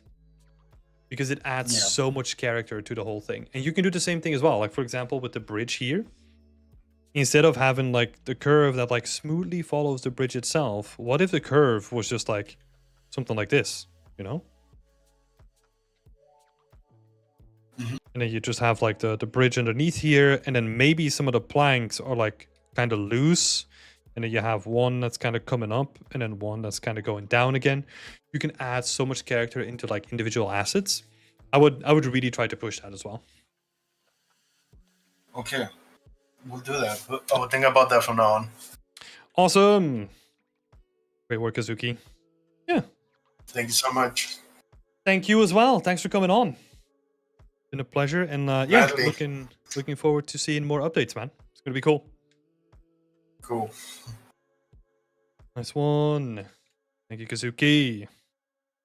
Great little updates. Guillaume in the chat is saying before PBR, that was so different. Yeah, I mean, here's the thing. Like, it's a very good question, right? But in very broad terms, I would never stop pursuing the thing that you want to do, because of some changes that no one even knows is it going to be permanent or not, right? In my opinion, stuff is going to change, but it's not going to be as like overhyped that it is currently. Yeah, sure. Like people are experimenting with like 3D generation with AI, all that kind of stuff. There's a lot of like money that goes into it now. But that also means that at a certain point, like we could potentially leverage that again to help us, right? And who knows if all that's gonna play out in the way that we think it's gonna play out currently. Yeah, so many questions. So I would just keep focusing on the thing that you want to do, and then yeah, keep pushing forward and adapt whenever you see like a big change that actually has an impact. Cool. Let's move on to the next person here. Jordan was almost late. I mean, Jordan was late. Submission. I'm gonna say it. I'm gonna call you out, Jordan. I usually stop collecting like all the entries like 30 minutes before. But it's all good. Let's have a quick look then. I guess I'm looking for opinions on lighting and the composition. Also in the ref, I really like the hanging skull from the chains, but I'm worried it might get too busy. Let me skim through this. Yeah. Not trying to copy the ref, but heavily inspired by it. Okay. Cool. So, a couple of things here. You went like a little bit like more saturated on like the blues, right? In your interpretation of the concept, which is fine. It kind of makes it a little bit more like stylized in the way that like World of Warcraft kind of is. This is like very reminiscent to like World of Warcraft kind of style to me. So not necessarily anything bad with that, right? It's just reminiscent of that. So yeah, I don't think there's anything necessarily wrong with lighting per se. What you could potentially do is have the character at eye level. This is like a very common technique. Make things more believable.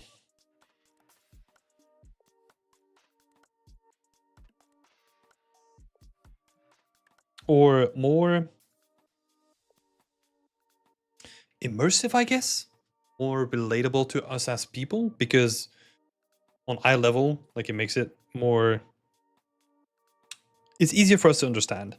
We can do that in a couple of ways, right? You can either like elevate like the foreground so that we're looking from like an elevated position, and that would make sense as well. Or we can move the camera down.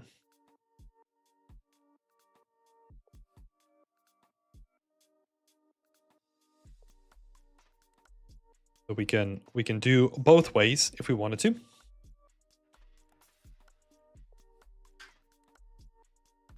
And you're worried about like the chain? Oh, this thing.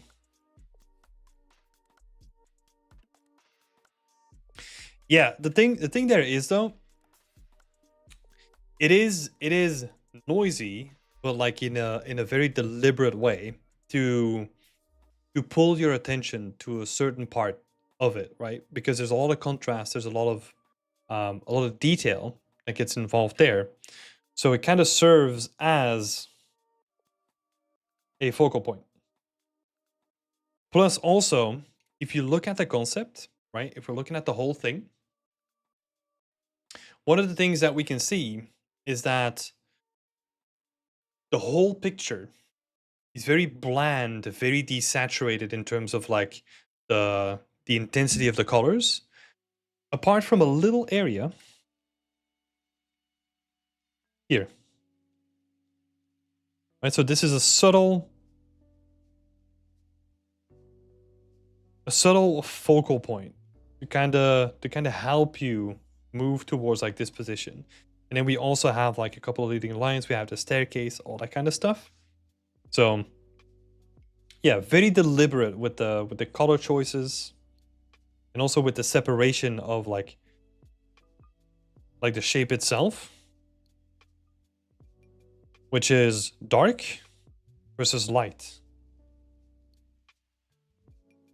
Always fun to do like a little breakdown of like the intent behind the concept art, in my opinion. So you can kind of see that like these elements are like constructed in like a very purposeful manner. Whereas if you wanted to get like the same sort of intent behind what you wanted to do, is you need to be more intentful with where you put the focus on your scene, right? Because now all the light sources kind of have like the same sort of intensity.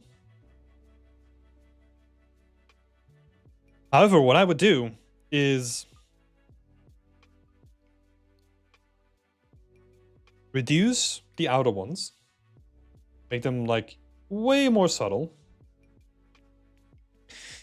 And then you kind of have like free reign, right? Like what I myself would do is add like a little space in between the doors and have like the strongest light coming out of the door itself, like the crack through the door. I kind of want to have like a sliver of light coming out of it. Right? So in terms of like the intensity of the lights, the way that I'm thinking about it is, let me think. So this is going to be number 1. That's going to be my brightest point. This is going to be number 2. This is going to be number 2 as well. This behind the banister as well. And then the rest of it is going to be like number 3.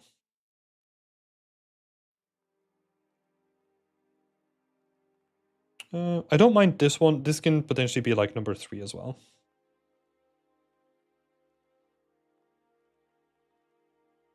Potentially keeping the same as they are now, because they're not too distracting compared to the other lights.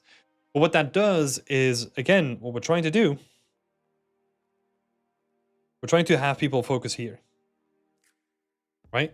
The core of the building. That's where we want to grab people.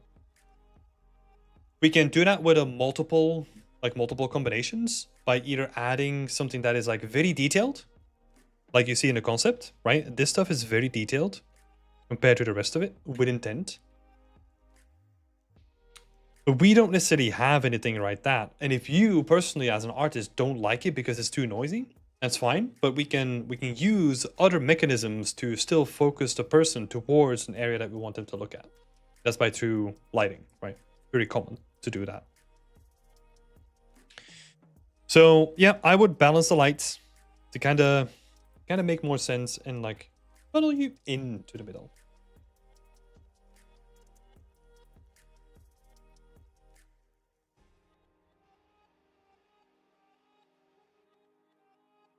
That would be like my second point here. Let's see if there's anything else. So we talked about the hanging skull. Middle ground between stylized and realistic. Yeah, I mean, at this point, like the whole like stylized versus realistic, if you're aiming for something in the middle, what I want to say there is that if I say like, oh, I want to make my stuff realistic, like that doesn't really make it any clearer than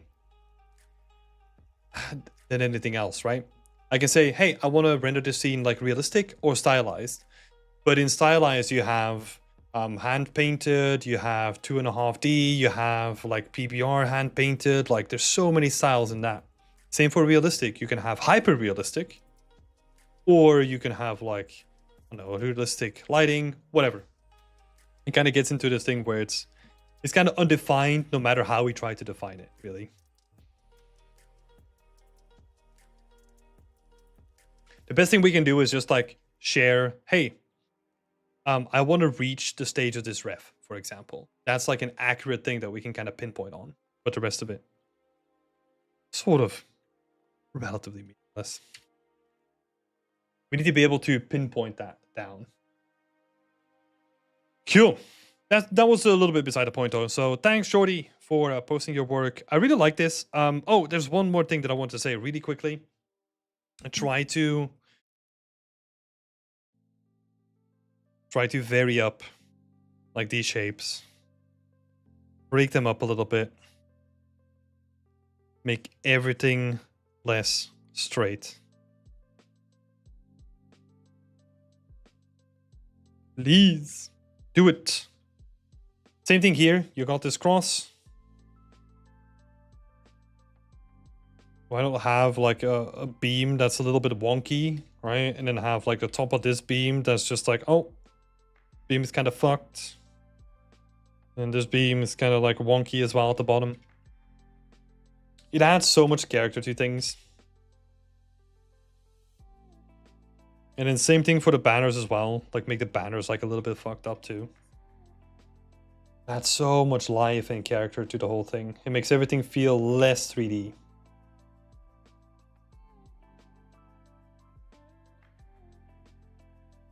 Cool. Nice. That's the last thing that I wanted to say. Thanks, Jordy, for posting your work. Let's see, Malta. Let's head on over to you.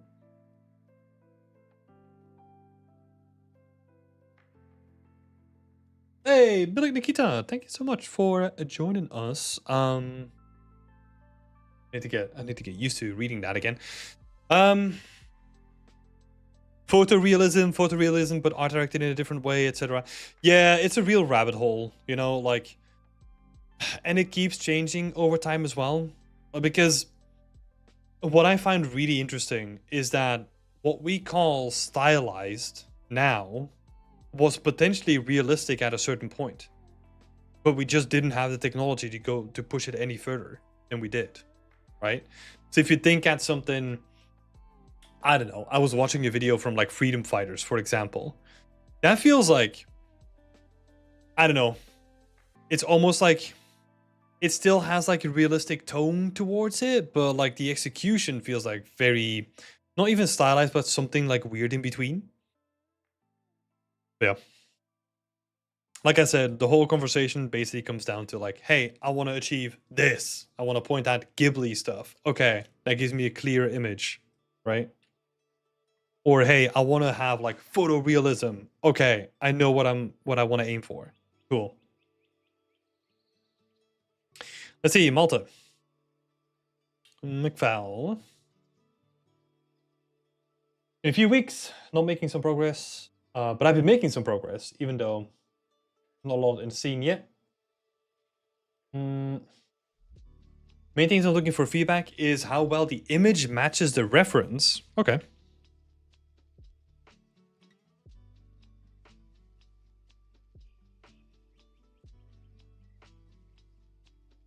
I mean, you're getting there. Like, the main structure is definitely there. For sure. I mean, you don't really want to go for like 100% recreation, right? It doesn't have to be like pinpoint accuracy. So it's more about getting the vibes across, in my opinion. Yeah. It is cool. The main thing that that this brings up is that if you're gonna show a lot of rooftops, you're gonna have to spend more time on making more modules for the rooftops. That's the main thing here. I can jump in Discord if you want. I don't think it's necessary. You feel free to jump into if you want to. But I mean, if it is just about recreating the image here, pretty straightforward. But feel free to do so.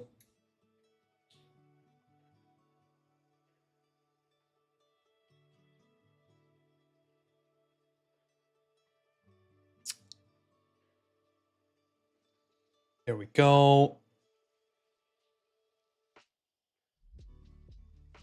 Hello. Hello, hello, Malta. How are you doing? I'm doing well. How are you? Nice one. Yeah, doing good as well. Doing good. I need to potentially go down and grab more water in a sec, but other than that, I'm doing good. All right. Yeah, the roofs are a work in progress. So for it's just procedural stuff at the moment. Yeah. But I'm gonna do some meshes. Yeah. Because right now it's just boxes. Yeah, it was just a thing because for the most part, from what I can remember from previous updates, like most of it was just like focused on the facades of the buildings, right? But if you want to get that like nice top-down like angle, like from Cyberpunk, that also means that you have to build like a whole bunch of new modules that can fit into the system and like adjust the system as well. But Yeah. And then for the I try to match it as decently as I can, and it mostly works, I think, in Mhm. terms of the reference. I had it overlaid. It's just that it's hard to get the camera right. oh, but like I But- said before, like it doesn't really matter, right? Because you're just doing it as like a cool shot to like present your work, right? So it's not going to be like 100% replication anyway, which at that point you might even have to watch out because it's based on like an actual existing IP, so maybe take some creative liberties, you know? Yeah. Yeah, I think it's good enough at this point. Yeah, I think so too. I might tweak some stuff, but not much. Mm-hmm. Yeah, sounds good. Is there anything else that I can help with there, apart from the comparison? Not with the first one. It was mainly with the cube maps on the bottom. Mm-hmm. So the furniture is a bit of a work in progress, but I realize now big furniture like beds and stuff look very weird because they're really squished. Yep. So I think I'm gonna avoid doing those and just like keep it simple, like bookshelves and paintings and whatnot. 'Cause Yeah, I think that will work better. I think so too. Also, again, it kind of depends on what you want to do with the tool, right? Like how far you want to push it, and if you really need like hyper, like I mean, here we go, like hyper realistic like interiors, right? Because again, I don't think you necessarily need to. Yeah. But I mean, that's up to you. I like how far you want to push it, really. Yeah, it's kind of this. This is like the second project, so I'm gonna put a bit more time into it. Mhm.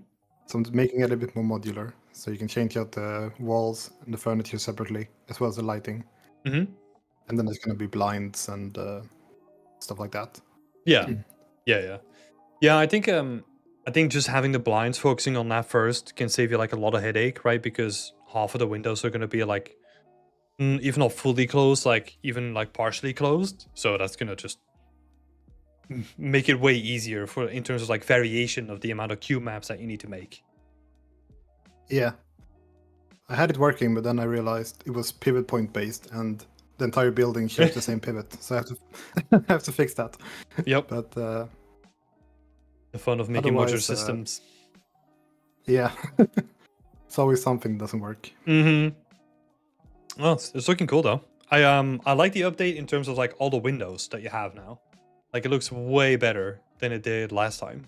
So great job on that one. Yeah, I'm also gonna do. I'm gonna do some more tweaks, but I'll wait until next week probably. Yep. But that's just stuff for the tool, so it might not even make it into the shot. Oh yeah. We'll have to see. Yeah, I like And that makes just whenever you do something for the tool and you spend like a whole bunch of time on it, right? Like make sure that you just put it into the quote unquote marketing material, right? that you kind of Yeah. sell, like, hey, I did all this stuff, like I made these like really cool looking cube maps, and then you can have like a shot like in the middle of a street where you can just see like a lot of the windows and see like all the variation and like tweak it on the fly. Could be some really cool stuff there. I think it will be fun. Yeah. And I'm gonna make just a quick like secondary kit that is very, very little detail just for the background buildings because I don't want it to be exactly the same Mm-hmm. because they are a little bit different, but not like it's very basic. Yeah. Let me see. Because you wanted to have my opinion on like the cube maps if they look like decent. Is that what you wanted to talk about too? Or Yeah, I know the furniture is. Yeah. It looks like 2D images, squished? but as far as the lighting and the walls and such, Yeah, I think that look cool. I would potentially think about the style of them, right? If it's gonna be like cyberpunk, think about this is gonna make your life so much worse. But think about like the different areas. So you could have like a poor area, like a middle class area, and like a rich area, or something like that, and then do like your own interpretation of what that could be, right? Just for example, this one with like the slate like wall in the back kind of feels Yeah. like it's a little bit more fancier already. So just keeping that in mind. I've just grabbed Megascans and some free asset packs from Unreal. Yeah. But I might make some custom quick stuff as well. Mm-hmm. Yeah, it could be cool. But I could. I'm definitely gonna do a few that look a bit more worn or not fancy at least, Yeah. and maybe do some metal because that's sort of what I think Cyberpunk looks like a little bit more.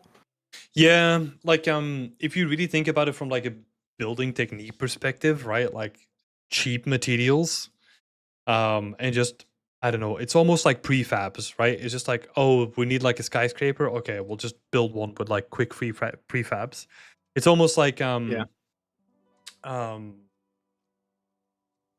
like the Soviet blocks, right? Like from I don't know. Like they were just like, oh, prefabricated concrete blocks, and just like, oh, we need a skyscraper. Cool, let's just build one. It's kind of that kind of attitude. Very cheap and Exactly. quickly put together. Exactly. Yeah.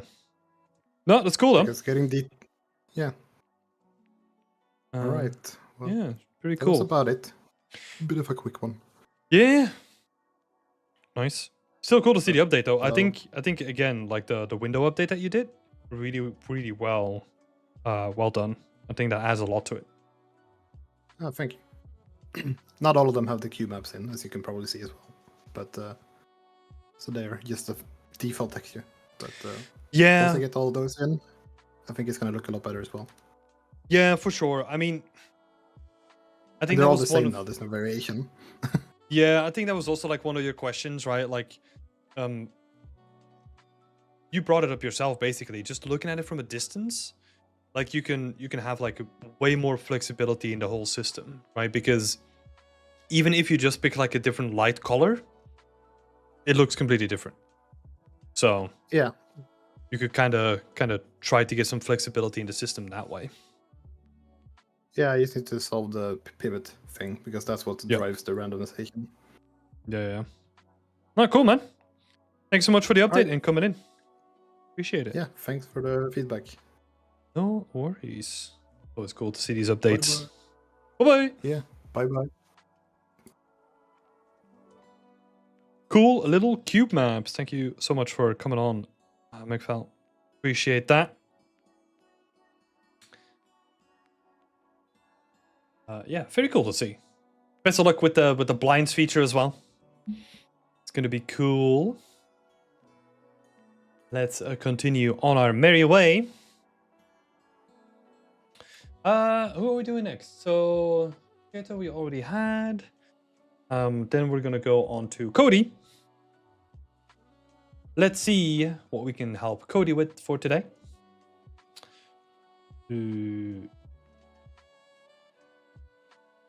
Oh, misclicked. Dang it.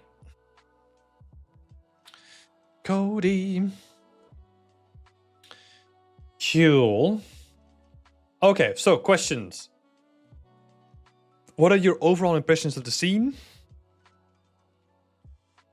Let's zoom in for everyone. So that everyone can kind of share their opinions as well. So let me get through the questions. So what are the overall impressions of the scene? Do you feel like it's hitting the high quality benchmarks on the finished items? Personal goal is to hit something like Alan Wake. In your opinion, what needs to be added to the scene as I start the polish phase? And do you think I should add water or fog to the area of the scene by the pipe? What prop should I add to sleeping area to increase realism and enhance the storytelling? And oh my god, a lot of questions here. Okay, let's put this up. So overall impressions. Let's have a look at that first. I think the overall impressions are like pretty good from like just a high level perspective. I like what's going on there in terms of lighting and just the way that that specific area looks. It's starting to look like really, really nice. I like the read of it. I'm not too sure with the chaos of like at the bottom, what is happening there specifically. So that is, yeah.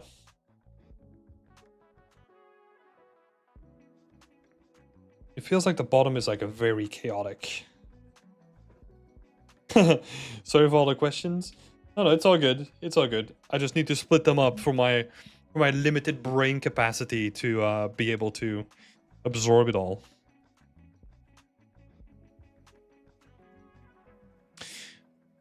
Yeah, so this bottom section feels like a little bit chaotic.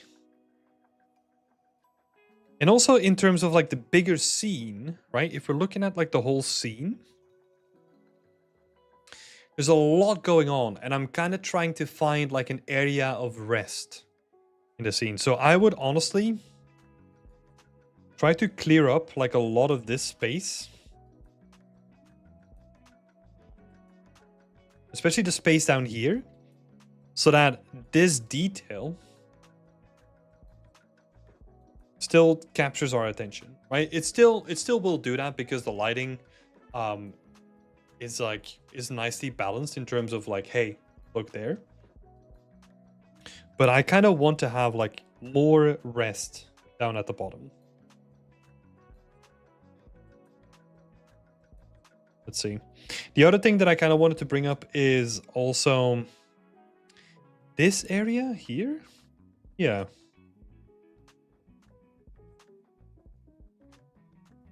I am not sure what that's supposed to be.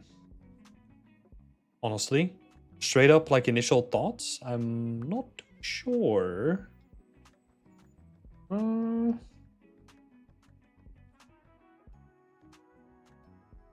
me see.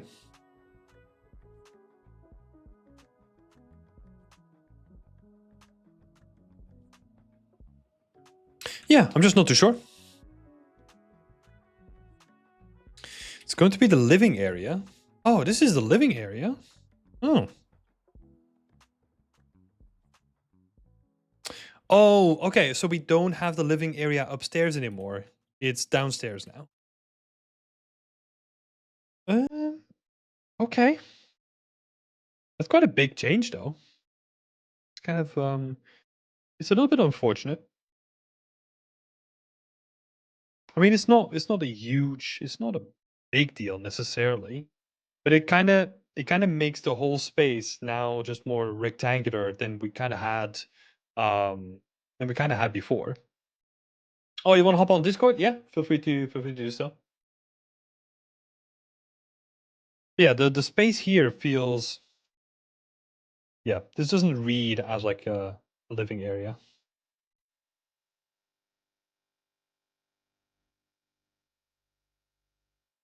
Let's have a look.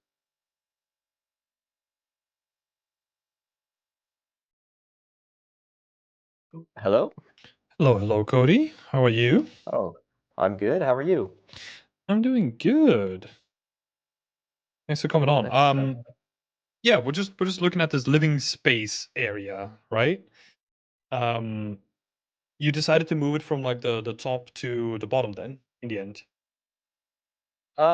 Yeah, I had just thought that maybe it was easier to like consolidate a little bit of space Mhm. by moving it down there, like and maybe it wouldn't be as distracting from like the main focus, which is the like the mirror area.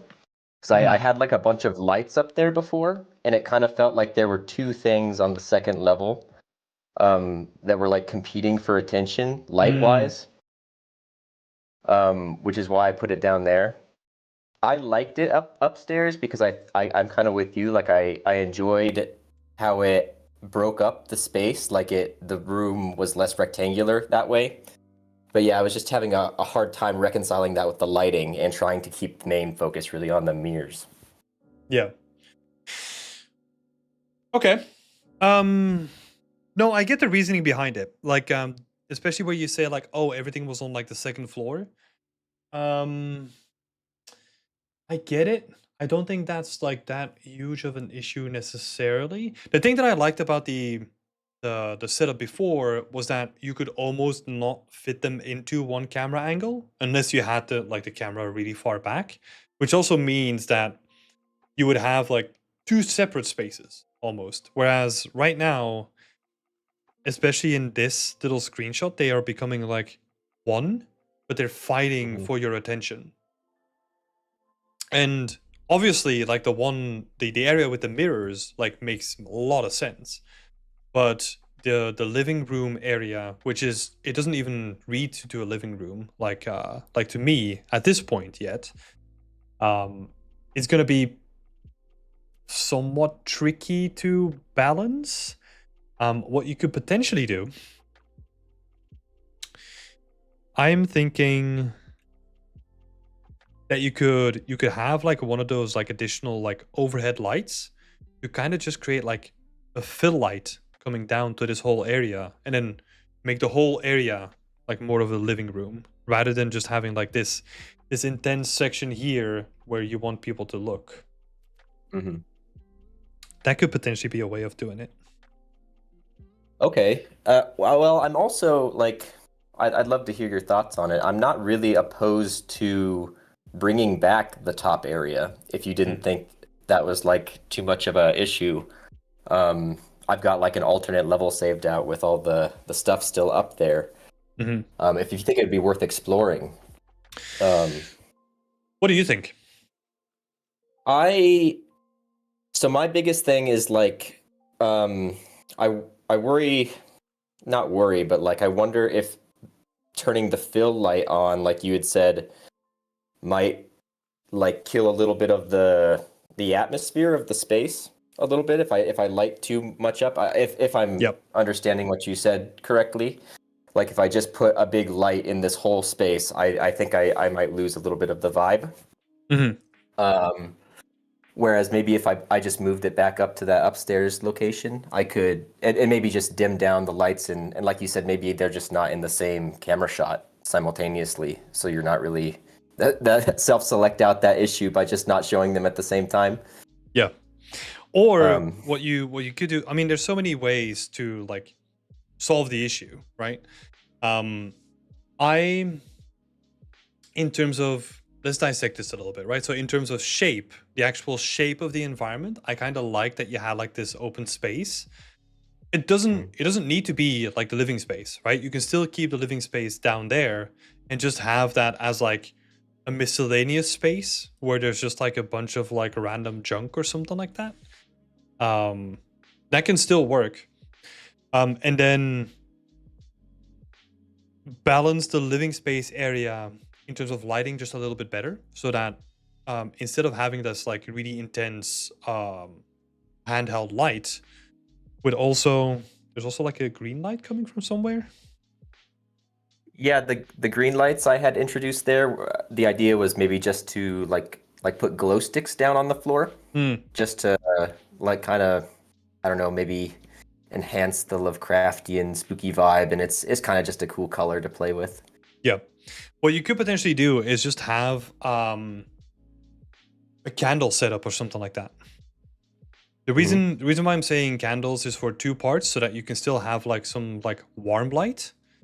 But it's also not intense, right? And it adds to like the homely like kind of atmosphere as well. So that you can almost imagine that like, oh, he has like a candle set up because the lights are broken and he wants to use all the energy on like the portal bit, right? So you can kind of make that make sense. And then yeah, just throw like a sleeping bag on the floor or something like that, and you could kind of make it into like a semi-cozy space. Because I think from what we talked about before, like this is not a person that necessarily cares about anything else apart from going into different dimensions, right? Or like at least trying to. Sure.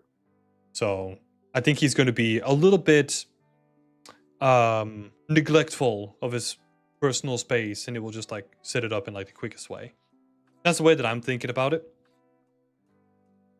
Sure. Yeah. No, I think that's kind of the way I wanted to approach it too, and I want to add like I think like a bunch of one of the big things that's missing from the scene in general is like the small scale disheveled elements, which I think will add to kind of what you were saying, like a guy who doesn't really care about his space. Like I want to add like a bunch of trash and crumpled up notes and paper and everything down there. Yep. Yeah. Yeah, no, that sounds good. And I also, in terms of what you were saying before, where you have like the fill light, if that comes in at like the same intensity as this fill light as well, I think you're right. Like that's gonna basically kill the vibes of the scene. You could potentially try balancing it with like a lowered intensity fill light as well, if you don't want to do like any candles or any like smaller lights. Or what you could play around with, and maybe this could be like helpful for the upper area if you wanted to reintroduce that, is just have like an alarm light or something like that. Something that's just like a steady console light that is like very, very small in intensity, but just gives like a little bit to a little bit of light to an area that you otherwise wouldn't pay attention to. Plus Okay. it also, Yeah, also kind of makes sense. Yeah, that sounds good. Like I kind of like the one I have like a red light over the pipe in one of the screenshots, maybe something like that. Just like a really subtle. I don't think I have that screenshot in here. Let's see. Oh yeah. I see. Yep. Yeah, that would be cool. Cool. I think that works. Okay. Yeah, I'll experiment with that. I think I'll give another pass at maybe bringing back the top area and maybe cleaning up the bottom space a little bit and just see what I feel like. Yeah, I would say like in terms of prioritization, right? Like clean up the bottom area so that you have at least like a little bit of more, make the space more recognizable, and also introduce like a little bit more rest into the whole space as well. Those are probably like the top priorities, and then whatever you want to do with the top area, kind of play around with it, right? Because if it's not there, I'm not going to miss it either, right? Because it's not like an important part of the scene itself. So Sure. It's up to you what you want to do with that. Okay, thanks. Yeah, I'll play with it. Nice. Yeah, but the rest of it is looking really nice. Like the gramophone is looking sick. I like that. Got some beautiful shots in here. Oh yeah, there was a couple things that I wanted to bring up. You kind of have like a leakage at the bottom of the walls. At least it kind of looks like leakage, but then it's kind of weird that it's going upwards. Yeah, I think I need to take another pass at that. I think it's my goal was like I just want to have some sort of like transition grime between the floor and the wall. But yeah, that reads as like gravity defying leaks, I think. Yeah. I mean, it could be kind of sick, you know, because you're dealing with like interdimensional portals and all that kind of stuff. So I wouldn't be surprised to see that in there. But then you kind of need to like overemphasize that is like an actual thing and not just like a texturing thing to fix, right? Sure. Yeah, not just an accident. Exactly. exactly. No, this is sick, man. Really great progress as well. Like I love this update. Like a lot came in like a short amount of time. So Cool. great stuff. Yeah, thank you. I did have a question just about like the grime of the scene and how you're feeling with that. Like I said in the post, kind of one of my references was like Alan Wake, and I wonder, I kind of feel like it's missing like a really hardcore grime pass on everything, and I wonder if you think that that's warranted or if maybe not quite so far. It kind of depends on the context, right? Because a lot of the really hardcore grime that you see in Alan Wake is contextual, right? Because it is really important for the storytelling, even though you don't realize that in the beginning, because it's all messages towards the player, which is really cool. So I wouldn't necessarily go like as crazy as they're going in like this area, for example. I would keep your grime like more contextual, like for what you need. So I like areas like this where you kind of have like a little bit of edge damage, and then from certain angles you see that the stuff has like been shrieking from the walls. But again, it comes down to what we started this conversation with, right? Is the area of rest versus the details. You kind of have to find a balance there, so that you don't necessarily. Yeah, you don't necessarily want to overdo it, because that then distracts from like the thing that you do want to have a focus on. So an example here could be like on these pipes, right? You have some like generic dirt at the back of it. You could potentially tone that down and then have some like contextual grunge where you can tell that, like, let's say this is going to be very specific, but could be very interesting. You could tell mini stories of like, oh, this pipe has burst like a couple of times and they had to come in and fix it, but there's still like a specific grunge decal like against the wall or the joints on that pipe. You could kind of have like occasional areas where you add like specific things. Sure. Yeah, that makes sense. Kind of bring down like the overall like craziness of the grime and just be more intentional about it. Yep. And then kind of balance it out with like the generic like pass that you want to do, like the generic grime on the scene, and then have like areas where you kind of just want to highlight like certain things. Could be cool. Okay, cool. Well, yeah, I think that's pretty much it for me. But thank you for the feedback. It's yeah, I feel like it went from like nothing in the scene to like this, and there was no updates in between. But I appreciate it. Oh yeah, no man, like you've been doing a great job. So it's all on you, man. So it's great to see these updates. Yeah, and thanks for coming on as well and showing it to everyone. It's really cool to see these updates. Sure, no worries. I'll keep working on it. And it was nice to meet you in person or digitally, voice wise. Nice to meet you or whatever. Yeah, for sure. Thank you. Yeah, thanks, Cody. Nice to talk, and best of luck with the rest of the project. Cool. Thanks. See ya. Irfan asking a question. Is this the first feedback session of this year? No, actually it wasn't.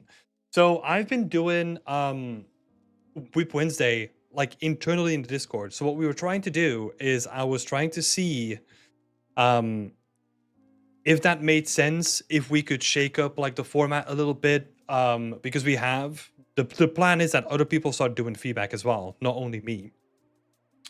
So the idea was that we were kind of doing it internally and that more people will be doing it. But then we had some feedback, talked to some people, that it is nice that we had it internally, because that also opened up the possibility to actually come in and chat with me as well, which is something that we kept from that. But I personally felt that like just having it shareable, having it more open, I really, really personally missed that as well. So that's why we're back. That's why we're back, baby. Cool. Let's continue on. So Samir is next. Regarding Whip Wednesday feedback, I'm currently not entirely sure how I will texture the frog statue. Either I would give it unique textures in Substance Painter, or should I use RGB masking? Let's see. Oh, maybe we'll get this on there as well. For this, I mean, I don't know how big this is. Is there a? Oh, okay, I see. It is pretty big.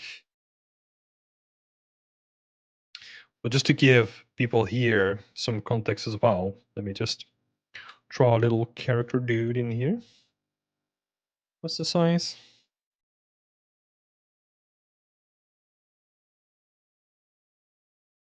Rough size of a character next to it. In this case, you could do it with unique textures and split it up. However, it kind of depends on like what you want to do with the rest of the scene, really, because you could also do it with like RGB masks. I'm thinking that I will give the statue part unique textures, but we'll still rely on symmetry to save texture space. The pool, especially in the surroundings, I will create more modular. Okay.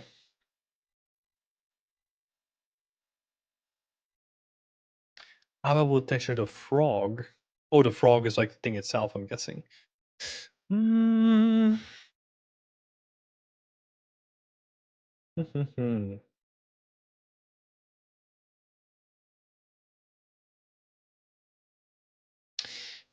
So I'll simplify it.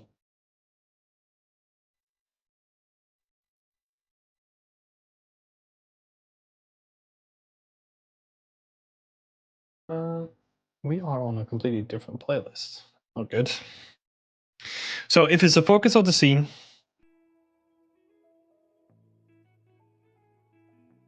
go with unique textures. If it's not going to be the focus of the scene, go with RGB masks. That's the way that I would play it. You could still do RGB masks if you wanted to. It just depends on the style of the texturing, right? If it's going to be like pretty generic stuff, if you're going to follow the concept, it kind of looks like it's somewhat generic. You could get away with RGB masking, just to give people some context here. Yeah, if it's just going to be generic stuff like this, you could get away with RGB masking. But obviously, like, unique textures give you they're just easier. You don't have to do like the whole technical setup and stuff. Yeah, that's my 2 cents on that. Let's see if there were more questions as well. I'm also not sure if I should already add the stone surface structure in the high poly and should rely on normal information of the tiling materials. Oh no, for that one, just rely on the tiling materials. Like stone surfacing details or like stone surfaced materials, I would, for that kind of like detail, I would not rely on the high poly.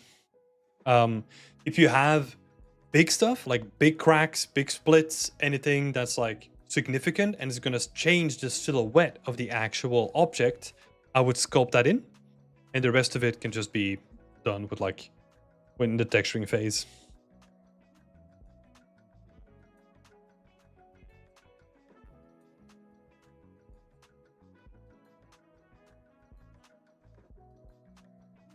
So big silhouette change is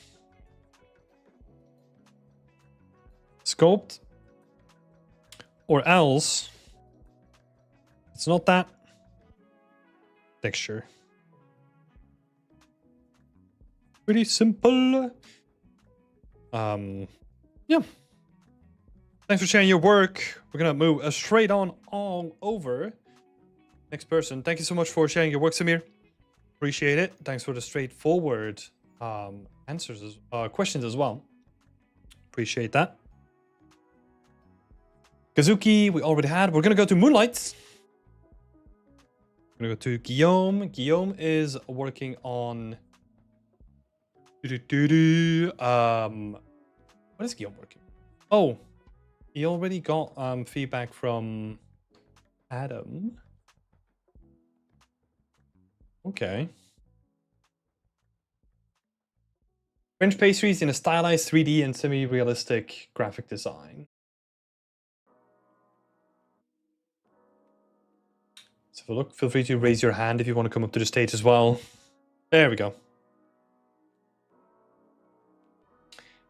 Hello, Moonlight. How are you doing? Hello, team. I'm still alive. What about you? I'm doing good. It's good to hear you're still alive as well.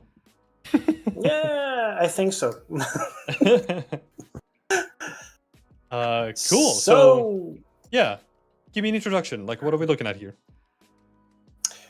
Well, this is a 3D environment based on a Art Nouveau architecture style. But the base of my project is to produce French pastries and bakeries in a context in the beginning of the 20th century. So Art Nouveau was at this moment at the beginning of the 20th century. But the goal for me was to create pastries. But I thought, why not create a whole environment that could highlight them, make an environment like a showroom. And so I thought Art Nouveau could be inspiring because I collected a lot of references, a lot of cafe, European cafe, and tea saloon, but all of them was too modern for my vision. I would like to offer a more vintage, elegant, luxury, and clean environment, but with wood and some metallic material as we can find in the Art Nouveau architecture movement. Yeah. Okay. So we went from I'm going to make small pastries to I'm going to make a full environment and design everything myself. Yes. That's it. Yeah. That is a lot. Just straight up. I think the idea is good, right? Like trying to make something around like the French pastries that you wanted to do is good. I just don't think it needs to be as big as this.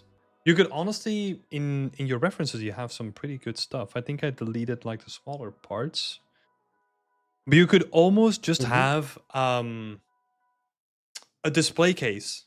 Like a normal like pastry display case that you see in like all the patisserie. You could kind of look at them, and use them as inspiration, and then just put your Art Nouveau spin on those potentially to kind of scope down the project and still focus on the thing that you wanted to do in the beginning, like the French pastries, right? Yes. Because this is going to be a lot of work. I'm not saying that it's not cool, and I like where the references are coming from. I'm a big fan of what is his name? Victor Horta. Horta, yes. Yes. Yeah, very very beautiful architectural style. Very elegant as well, but that also comes with a cost of you need to make a lot yourself. Like you can't really use like a lot of the shortcuts that we necessarily use in game development, right? Because everything is like so unique and so like flowery patterned and elegant, and that just means that we need to make a lot unique. So in that case, I would honestly prefer like a little diorama that still uses like all the inspiration that you have and kind of bring it to something smaller. Okay. So have a look at some display cases, or for example the table. I didn't include it in like the references that I have here, but like that table reference that you have, that by itself is beautiful already, right? And then if you have just like a nice teacup and like a couple of pastries on there, that's going to be beautiful by itself. Yes. That's a good feedback, because I had in mind to create 30 different pastries in bakeries, so that's a lot. But I felt a little bit frustrated to think that I would go to create again props, and the last project I made so far was props. And one challenge I would like to realize this year is to create a whole environment which would be consistent to this hedonism and delicate atmosphere of the pastries and bakeries. Mm-hmm. So I know that's a lot. that's challenging. The idea of the diorama is not a bad idea. Just so right now I'm feeling frustrated not to answer to this challenge, the whole environment. I mean, you can build up to a whole environment, right? Like that's usually the recommendation that I give. It's like you start with props, right? You've done a couple of props. You've even done like an environment as well. But then usually the step that I recommend is like do a couple of dioramas and like do dioramas in the way that you would approach environments as well. So learn a little bit about trim sheets, learn a little bit about like how to make something look good with less resources. And then yes, I like this idea. Mm-hmm. And then keep evaluating and evolving your skill set until you have all the skills to build a full environment efficiently. Because what usually happens, and I mean, I can see myself in this as well, right? Is that in the beginning we just want to make like, oh my god, huge worlds, I want to do this, I have this crazy idea, I love it, I'm gonna go full into it, and we just don't have the skills yet, right? Like there's like a lot of questions that we still have to answer and a lot of skills that we still need to gain, so that the best way to do that is by chopping off like little bits and like being very purposeful with like the skills that you want to teach or like want to learn, and then keep adding on to the skill set. Yeah, but also I want to give you another example here. So you're probably gonna know this work from Jasmine Hapazai Fikri. I got it on stream right now, but yes, this is my main reference. Yeah, she started out doing like individual pastries, right? And there was like a whole movement at that point that like other people started doing it too. It doesn't necessarily need to be a whole environment. You can just have fun with the individual pastries, and then if you've done, let's say, I don't know, 5 to 10 pastries after a while, you can then be like, oh, I'm gonna make like a small diorama and use all these assets that I've created in that environment. Okay. Because it's kind of the way that normal environments are built in like a very modular way, right? We try to chop it up in pieces so that we kind of make it easy for ourselves. We can do that with our portfolio as well, so that you just make the pastries first, you post them on your portfolio, you keep working on the pastries until you freaking hate working on pastries, and then you can move on to like the environment art side, right? But then you already have made the pastries and they're already in your portfolio, so you don't have to be worried about them. And then you can just like start combining things after a while. Okay. But the risk is to be disgusted by the whole amount of work that this environment could require. And the thing is, I'm starting from scratch. I spent a lot of time to look after references, and I found a lot of artificial intelligence answered, and I was really upset because now it's impossible to look after pictures on the web without not really great quality of what I was looking for, references. And all the references I found was which were good was about a real coffee, but not in the Art Nouveau movement. So I was looking for, as you said, Guimard, Horta, and other references I could find in architecture. And I thought, okay, so I have no concept art. I had to build it myself by gathering a lot of references, a lot of pieces like a puzzle. But at the end, I thought it could be not consistent. So I mean, you can still find like the good references, you just have to like dig deeper for them, right? Because I just did like a little browse, and I'm looking at like Art Nouveau display cases, for example, that you can take a lot of inspiration from. So Where? just on Google. I found a lot of answer, but that was not. I mean, it's not a coffee, it's not a tea. It's more domestic, private, personal use, like all the furniture. You see? Yeah, but It's you not, can adapt that to something Yes. more commercial, right? So you could potentially take something. Even I was looking at this, and I like the way that this glass works, and then I'm imagining taking something like this, even though it's AI. Taking something like this that has like curved glass on it, but then do the glass with like stained glass instead. But my whole point here is that you gotta zoom in. You gotta make things smaller and just focus on like one display case and make that look as good and like in the style that you want before you start to tackle like a whole environment with like 2 layers and all that kind of stuff.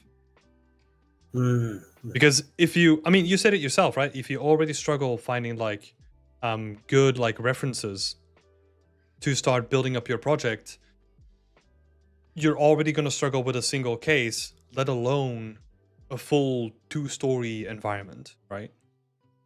Yeah. Just want to set you up for success, right? And like usually just like goes from like building things small and then building on top of it over time. Where we build stuff. That would be wiser. Yeah. You gotta kind of chop it up, right? Because again, like you can have fun with like a bunch of pastries. Like let's say your overall goal is to make like 20 pastries, right? That's your overall goal. You make 5 of them, you make them look really good, then you move on to the environment, and when you get sick of the environment, you can then move back to the pastries to recharge and then go back to the environment afterwards. You can kind of use it as like a jumping board in between the two. That could also be good. Managing your what is it? Your emotional batteries or whatever you want to call it. Or your creative batteries. Yeah, right. But it won't be a mistake to start to create the batteries, and then at the end, if I got time and energy, the whole environment, it would be still consistent. Will it be? Could it be possible to think like this from small to big? Yeah. You can do that as well. Like the benefit with that is that you benchmark the style, right? So let's say you make like one display case, you're gonna run into a lot of design issues and like trying to figure out like how this thing will work. But then all the things that you figured out on that like small thing can also be applied to like the whole environment. So I said it before to someone else in this session today. That is like a very common technique that we do in the industry as well. Like we call it like the vertical slice. So we take like a slice of the game, and that kind of has like all the components of the entire game, and then we try to execute that to like where we think that it is going to be shippable, right? You can kind of apply the same sort of thinking to like your personal project as well. But if you make like one pastry, one display case, and you just make a little diorama, now you've already done all the research and all the thinking on how to make like the rest of the scene, right? Okay. To a certain degree. Okay. Yeah. Falco is also giving you like a tip as well in the chat. He's saying search for images before 2020 to avoid AI with the Google search filter. So that could possibly help as well. You're looking for references. Yeah, and I found a script that is helping you to hunt the AI answered on Google and maybe Pinterest, but I'm not sure it is working properly. But from the day I installed it, it was better. The research I got from the SEO was much more better. Yeah. It was that. I can't remember what it was on GitHub, and you have to install it on your browser, and then all the answers that come from your research are less invaded by AI answers. Yeah. I mean, everyone has like their own personal opinion on this, right? But I I go to ChatGPT now quite frequently to give me actual like real sources on specific things. So for example, what I would do in this case is I would just like go to ChatGPT and say like, hey, I'm thinking about making a project Art Nouveau style, but I want you to find me antique dealer like images that have to do with display cases, for example. And it will give you images and also the sources of those images as well. And then I would kind of just hop onto the sources and see what they give me, because usually the sources, they will be like pretty good in terms of like, oh, if you jump onto like an antique handler website, you're gonna find like a whole bunch of cool stuff on that website anyway. Antique website. Yeah, that could also be like another case if you find like antique websites, museums. They have like usually their whole Yes. catalogs like digitally online Right. now. You can kind of use. But even with Google, what I would do is I would look for. I would use Google Images, but I would not really care about the images themselves. I would look at the links that they would go towards, because sometimes they would push me towards like a very specific blog of like a guy that was just like collecting antiques in like his basement or something like that. But he would have like a bunch of really cool pictures. You find like, yeah, Yes. some really cool stuff on there. And what I found really interesting also is to read books, because it offers you new terms and keywords you could look after on Google and other SEO. For example, how to name this kind of furniture. And I have no vocabulary in architecture, especially in English, so I have to translate it. Yeah.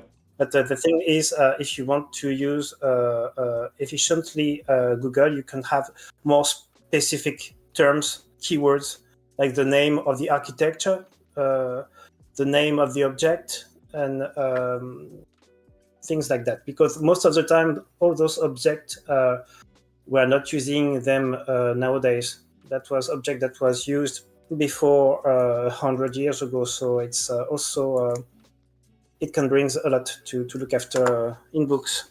Mm-hmm.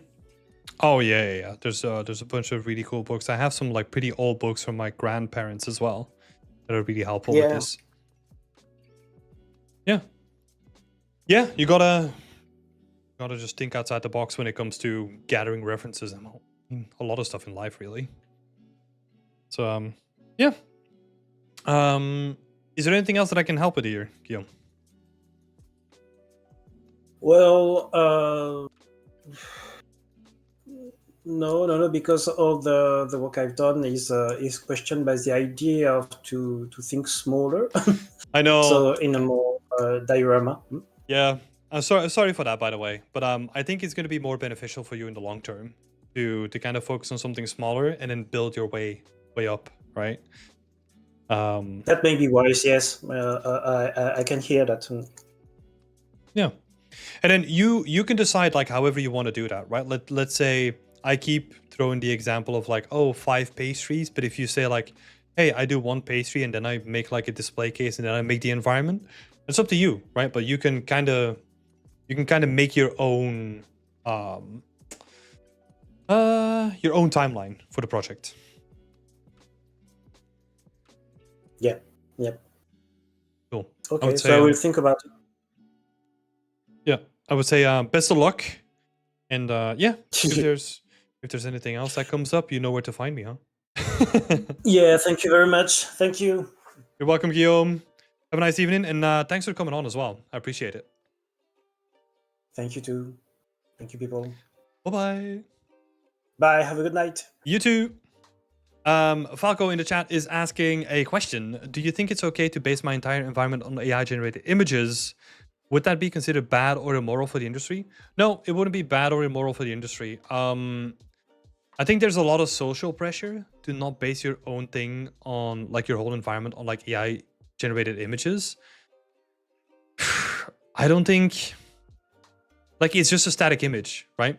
The whole thing with that is though why I wouldn't recommend it is because it's not a good source of truth, right? In terms of it will generate a bunch of stuff, but it might not be logical in the way that stuff functions because an AI doesn't necessarily have a sense of the context that it's in, right?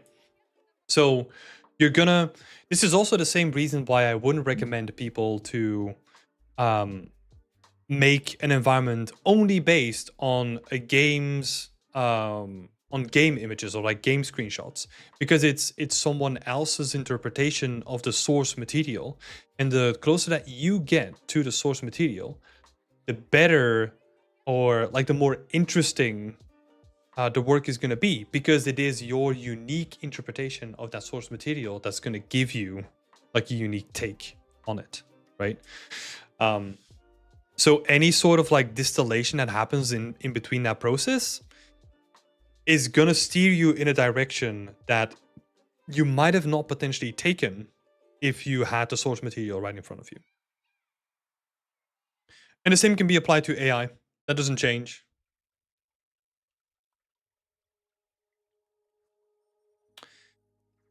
Cool. Let's move it on to the last 3 for today. I just realized who we closed.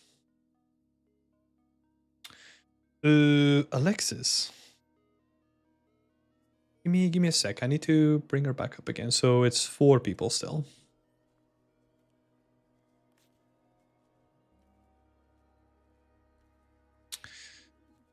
The problem, according to me, is with AI is the lack of diversity and all the places it's taken over on the web. Yeah, this was my concern from the beginning as well, is that if it's so cheap to generate content, then you can make like really cool content yourself as a creator, right? But it doesn't matter, because the whole marketplace of ideas, the whole marketplace of content is just going to be flooded with a whole bunch of stuff that at a certain point, like, people are not really going to care about that. Because I think we might even get to a space where it's not even, I mean, I think we're already there to a certain degree, depending on what we're looking at. For example, music. There's a whole bunch of people listening to AI generated music now that don't even realize that it's AI generated, and they enjoy it. So, yeah. I don't know.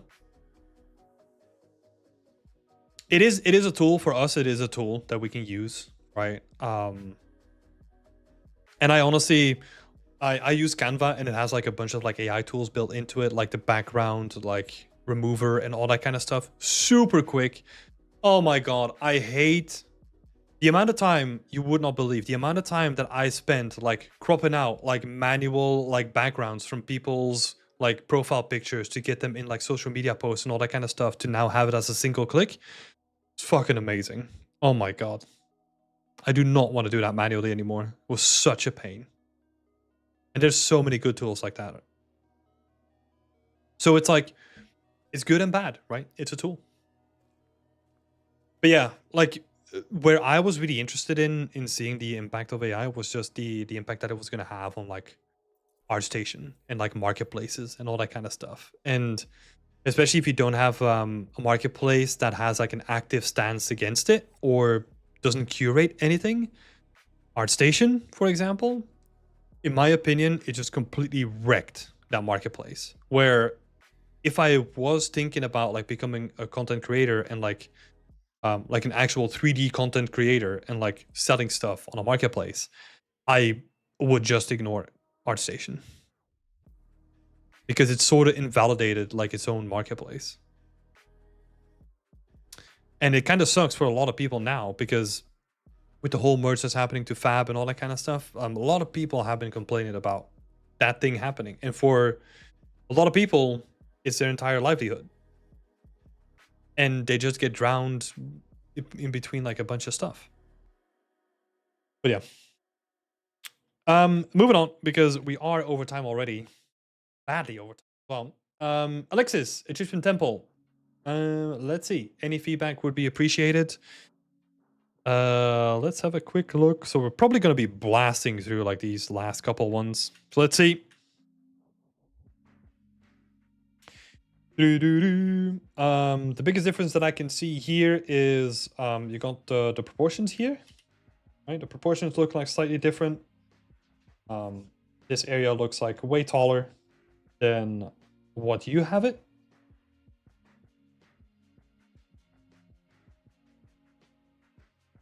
This area is smaller. You kind of have like more interesting composition coming here with like the dunes and this being like raised up as well. It kind of flows better, and it has like a nice curve going on. And also I would already start defining like a path that kind of leads you to like the main entrance. By just having like a path that kind of leads you towards it. You probably want to establish that like really early on.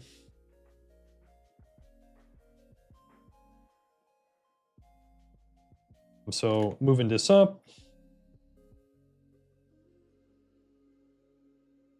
This curve here.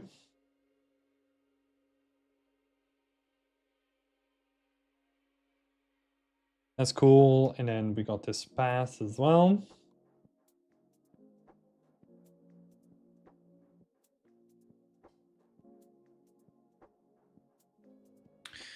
But the rest of it is pretty solid, honestly.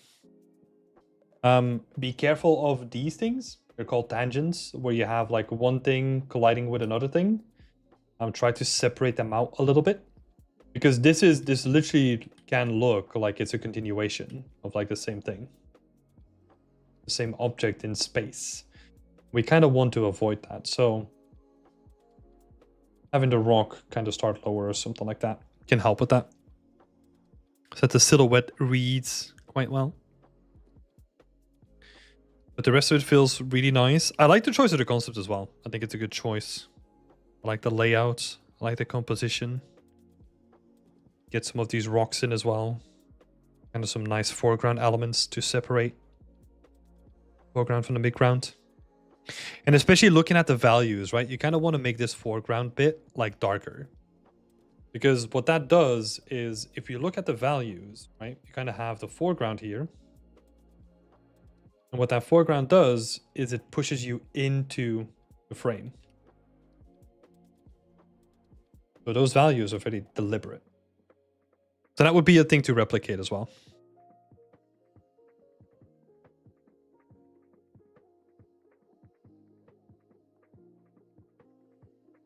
God, my handwriting is getting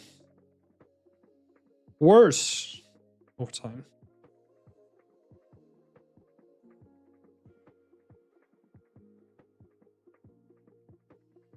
What the hell is happening here? What the hell is happening with my brushes? No. Okay, there we go.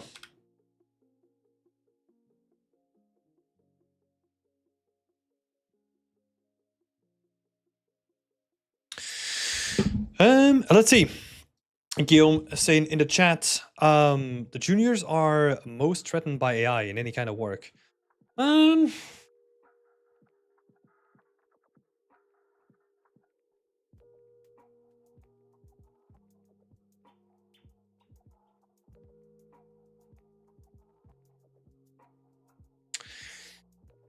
There's so many sides to that as well. I feel honestly like seniors are the most threatened by AI because they're the least flexible in their thinking, right? And in their adaptability to new technology.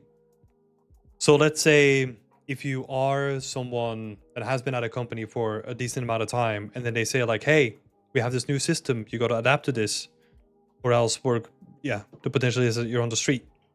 I think that's probably like a worse case to be in than a junior that can probably just like flexibly adapt to it. One thing that I don't disagree with is that it's gonna change jobs, but I think there's a lot of overhyping that happens with like what it is gonna be doing. I feel like if you look at it in a long term, yeah, who knows what's gonna happen. But like in the short term, I don't think that any of the stuff that they think is gonna happen is gonna happen. And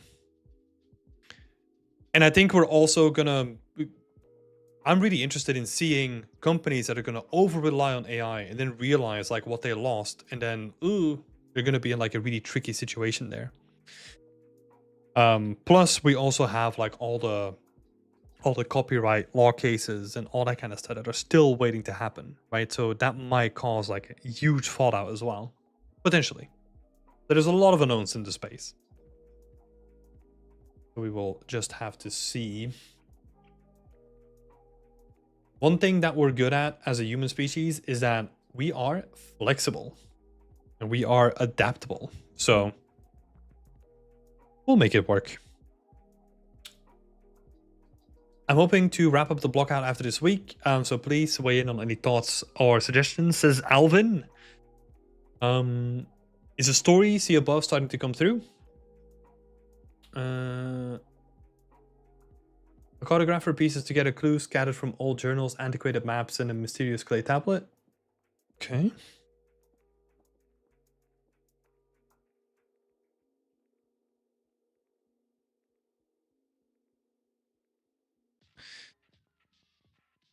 Yeah, I'm kind of starting to see things here. What could be interesting is having like a little light here, like above the desk, right? Like one of those like old school lights could be potentially cool. Because this also looks like an outdoor kind of thing. Looks like an outdoor light.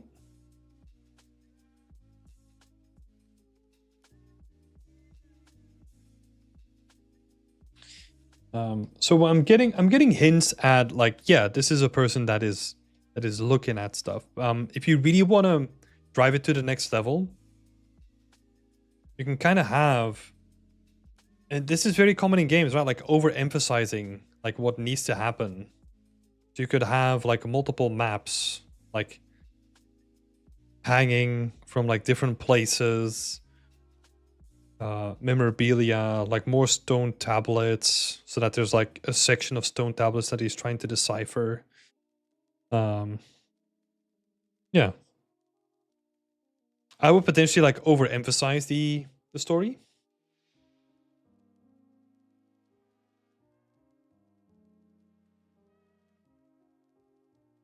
Rather than trying to keep it subtle.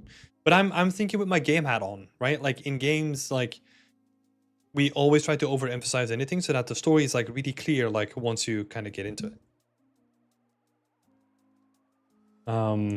But the basis is really solid, right? So like the base there is really good. Does the scene feel believable? I think it does. I think it feels very believable. Do any props feel odd or missing in the scene, like writing instruments, clutter?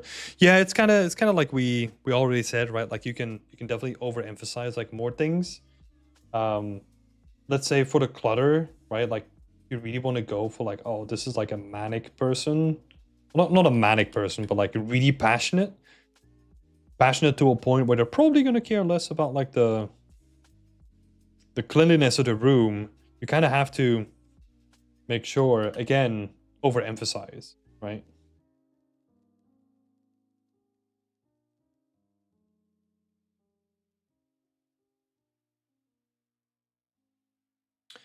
Does the amount of wood feel overwhelming, or is the variation in the tone finish to balance its visual weight?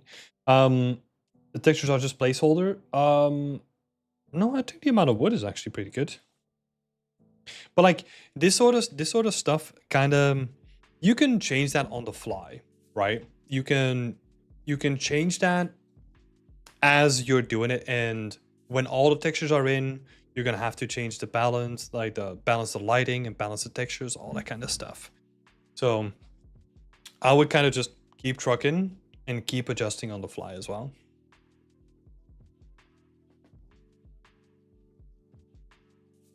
So yeah, pretty short, but yeah, getting to the end of the session. Cool. Let's keep on trucking. Giovanni,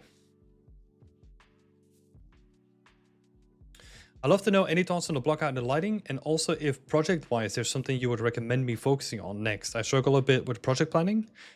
Okay, so we're gonna be talking about project planning. I'm gonna make this super simple, right? So my top project planning tip is there's a couple of ways of thinking about this, right? So one of the recommendations is biggest technical hurdle. What is the thing that you need to do that is going to help you get to the end result quicker? If you realize that that is like one of the things that you need to be doing, focus on that first, because it's going to make the rest of the process like way easier. Another option could be, and I kind of flip between these, so I kind of mix and match these like different techniques. But the biggest technical hurdle, like the biggest thing to do, like that's one of them. Then going by screen space, right? So like the size on your screen. So for example, the roof has a large portion of the scene, and the stage of it is, it can definitely use like a lot of work, right? So focus on that. And then also like maybe the last one is just like the current stage, right? Like as I mentioned, if something is really lagging behind, like that usually means that you need to focus on it more. But I would probably focus on the size first, because you want to go from like biggest element in the scene to like smaller element, right? Because you want to, one of the things that is really important with project planning and also just keeping your motivation going is that you want to see progress. So if you see something big change in your scene, that's awesome. If let's say you're working on a lily pad and you change one lily pad and then you zoom out and you realize that you still have to do an entire scene, that sucks. Because you spent like a couple of hours on this stupid lily pad that doesn't matter to this damn scene, right? So what you want to focus on is on the big stuff in the scene. And then go from big, medium to small and work your way down, right? Because at a certain point, what you're also going to realize is that a lot of the small stuff, you can kind of get away with doing it kind of like hastily or not with as much attention as like the big stuff, because it has less impact on the scene overall, right? So for example, those lily pads, you probably just need to make one. And then maybe, I don't know, make a variation or something like that. But you don't need to make them all individually, right? Because, yeah. So yeah, quick overview here. I think honestly, that's the biggest thing. I think you've got the block out in. You just have to keep working on it, right? That's the stage where you're at. I would, at this stage, probably focus more on modeling than already starting to texture, but everyone works in their own way. So I kind of do this stuff myself as well. Like when I get tired of modeling, I switch over to texturing, and then when texturing is in a good stage, I'll switch back. I keep it very fluid. I don't have like a rigid thing that I follow. One of the biggest tips that I can give is you gotta be able to listen to yourself. If you feel like you don't want to model, but this weird online blog says that like, oh no, your block out needs to be super detailed, and before that you can't move on. Like, who cares? It's your work. So at a certain point, like, if my modeling is not done, but I have the urge to like switch it up and go do some textures or materials, that's what I'll do. And then I'll switch it back, because at a certain point you can't keep working on textures forever because the models need to be done. That's a good way of keeping it very organic and very in line with your mental health and your creative spirit and all that kind of stuff. Got a bit late. Sorry if you tried to talk to me. No, I think we're just done as well, Giovanni. So yeah, we're just giving some tips on like project planning too. Yeah, I know like the new format could be like a little bit confusing. But we can talk next time. Would be nice to have you on as well. But I do unfortunately need to kind of start ending the stream today because it's already 11. So we're gonna speed on through. We're gonna talk about Hamza's work last. Hamza's making a vintage metal press strainer, which is looking awesome. Not sure about the topology. Thanks for the help. I feel like I'm adding too much geometry on the radial parts. I don't think so. I think your geometry is actually pretty good where it needs to be. There are, I mean, if we get like really nitpicky, there's probably places. This comes out that way. That geo needs to be there. There are probably going to be like nitpicky places where I can say like, oh, this guy needs to connect here because you don't need that edge and whatever. But I think overall you did a pretty good job of keeping it like really clean. What are we looking at? Yeah. This try count, that's nothing to necessarily be concerned about, because also you're going for like a really high-end, like highly detailed like asset. So it's more like a showcase of like texturing ability and all that kind of stuff. But I don't think you've overdone it. There are like I said, like certain things like here where you can probably like clean it up a little bit, like merge them sooner and then have that merge with like the end or something like that.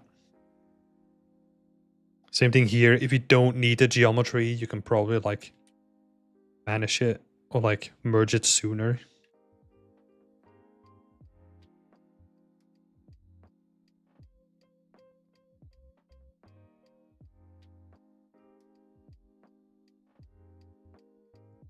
But overall, the topology looks good. I wouldn't be concerned about it. And if it's not on the seams, right? Like what you can do is just do the optimization at the end, right? As long as you're not doing like big like UV seams adjustments and anything like that, you can do like minor tweaks at the end. Of course, you kind of want to avoid that, but yeah.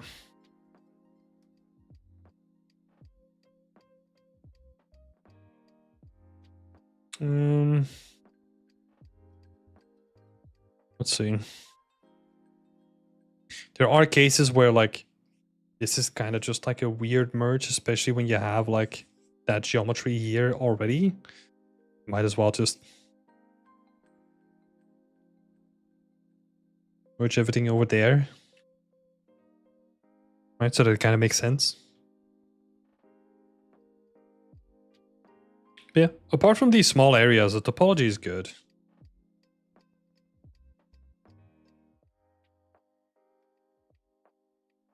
Cool. Thank you for sharing your work, Hamza. I think that was the only thing. You added like a marmoset render as well that was like fully triangulated and was like horrendous to have a look at. Yeah, triangulated meshes like make it so much more harder to read. Yeah. Cool. Thank you so much for sharing your work, Hamza. Cool. That's the end of the session. This was a long one. Like we've been going for like 3 hours, a little bit more than 3 hours. So thanks everyone for sitting here. Hello, A, coming at the end of things. If you enjoyed this, feel free to like and subscribe. You know how it works on YouTube now. If you want to get feedback like this as well, like yourself, feel free to join Beyond Extent. You can go to our website, which is linked in the description. I think, I'm not sure. Go to beyondextent.com, become a member yourself. There's way more than this resource that we offer. You get like a whole bunch of cool stuff. So go check it out. Yeah, that's it. End of my session for tonight. When are we back? Do we have anything in the meantime? I don't think so. I think the next time you'll see me is probably going to be next week. We do have like 2 really cool workshops coming up. not for this Saturday, but next Saturday we have a first one. With Abbas, who's going to be talking about like materials, so gunmetal specifically. He's going to be teaching us all about like how to make detailed metals. And then the week after, we have Yu Chu on, who's going to be talking about like material layering system in Unreal Engine, which is going to be freaking awesome as well. So we've got a pretty cool calendar of workshops coming on too.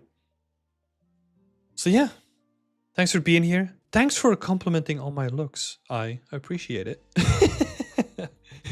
With my new haircut, a shiny head now. Yeah, thanks all for being here. It was a long session. Thanks for everyone who wanted to come up to the stage as well. It was awesome to talk to you. Got to know so many new people as well. So that was really cool. Yeah, and I wish you all a nice evening, and I'll see you in the next one. Bye-bye. Where's my end button? Oh no, I don't have an end button.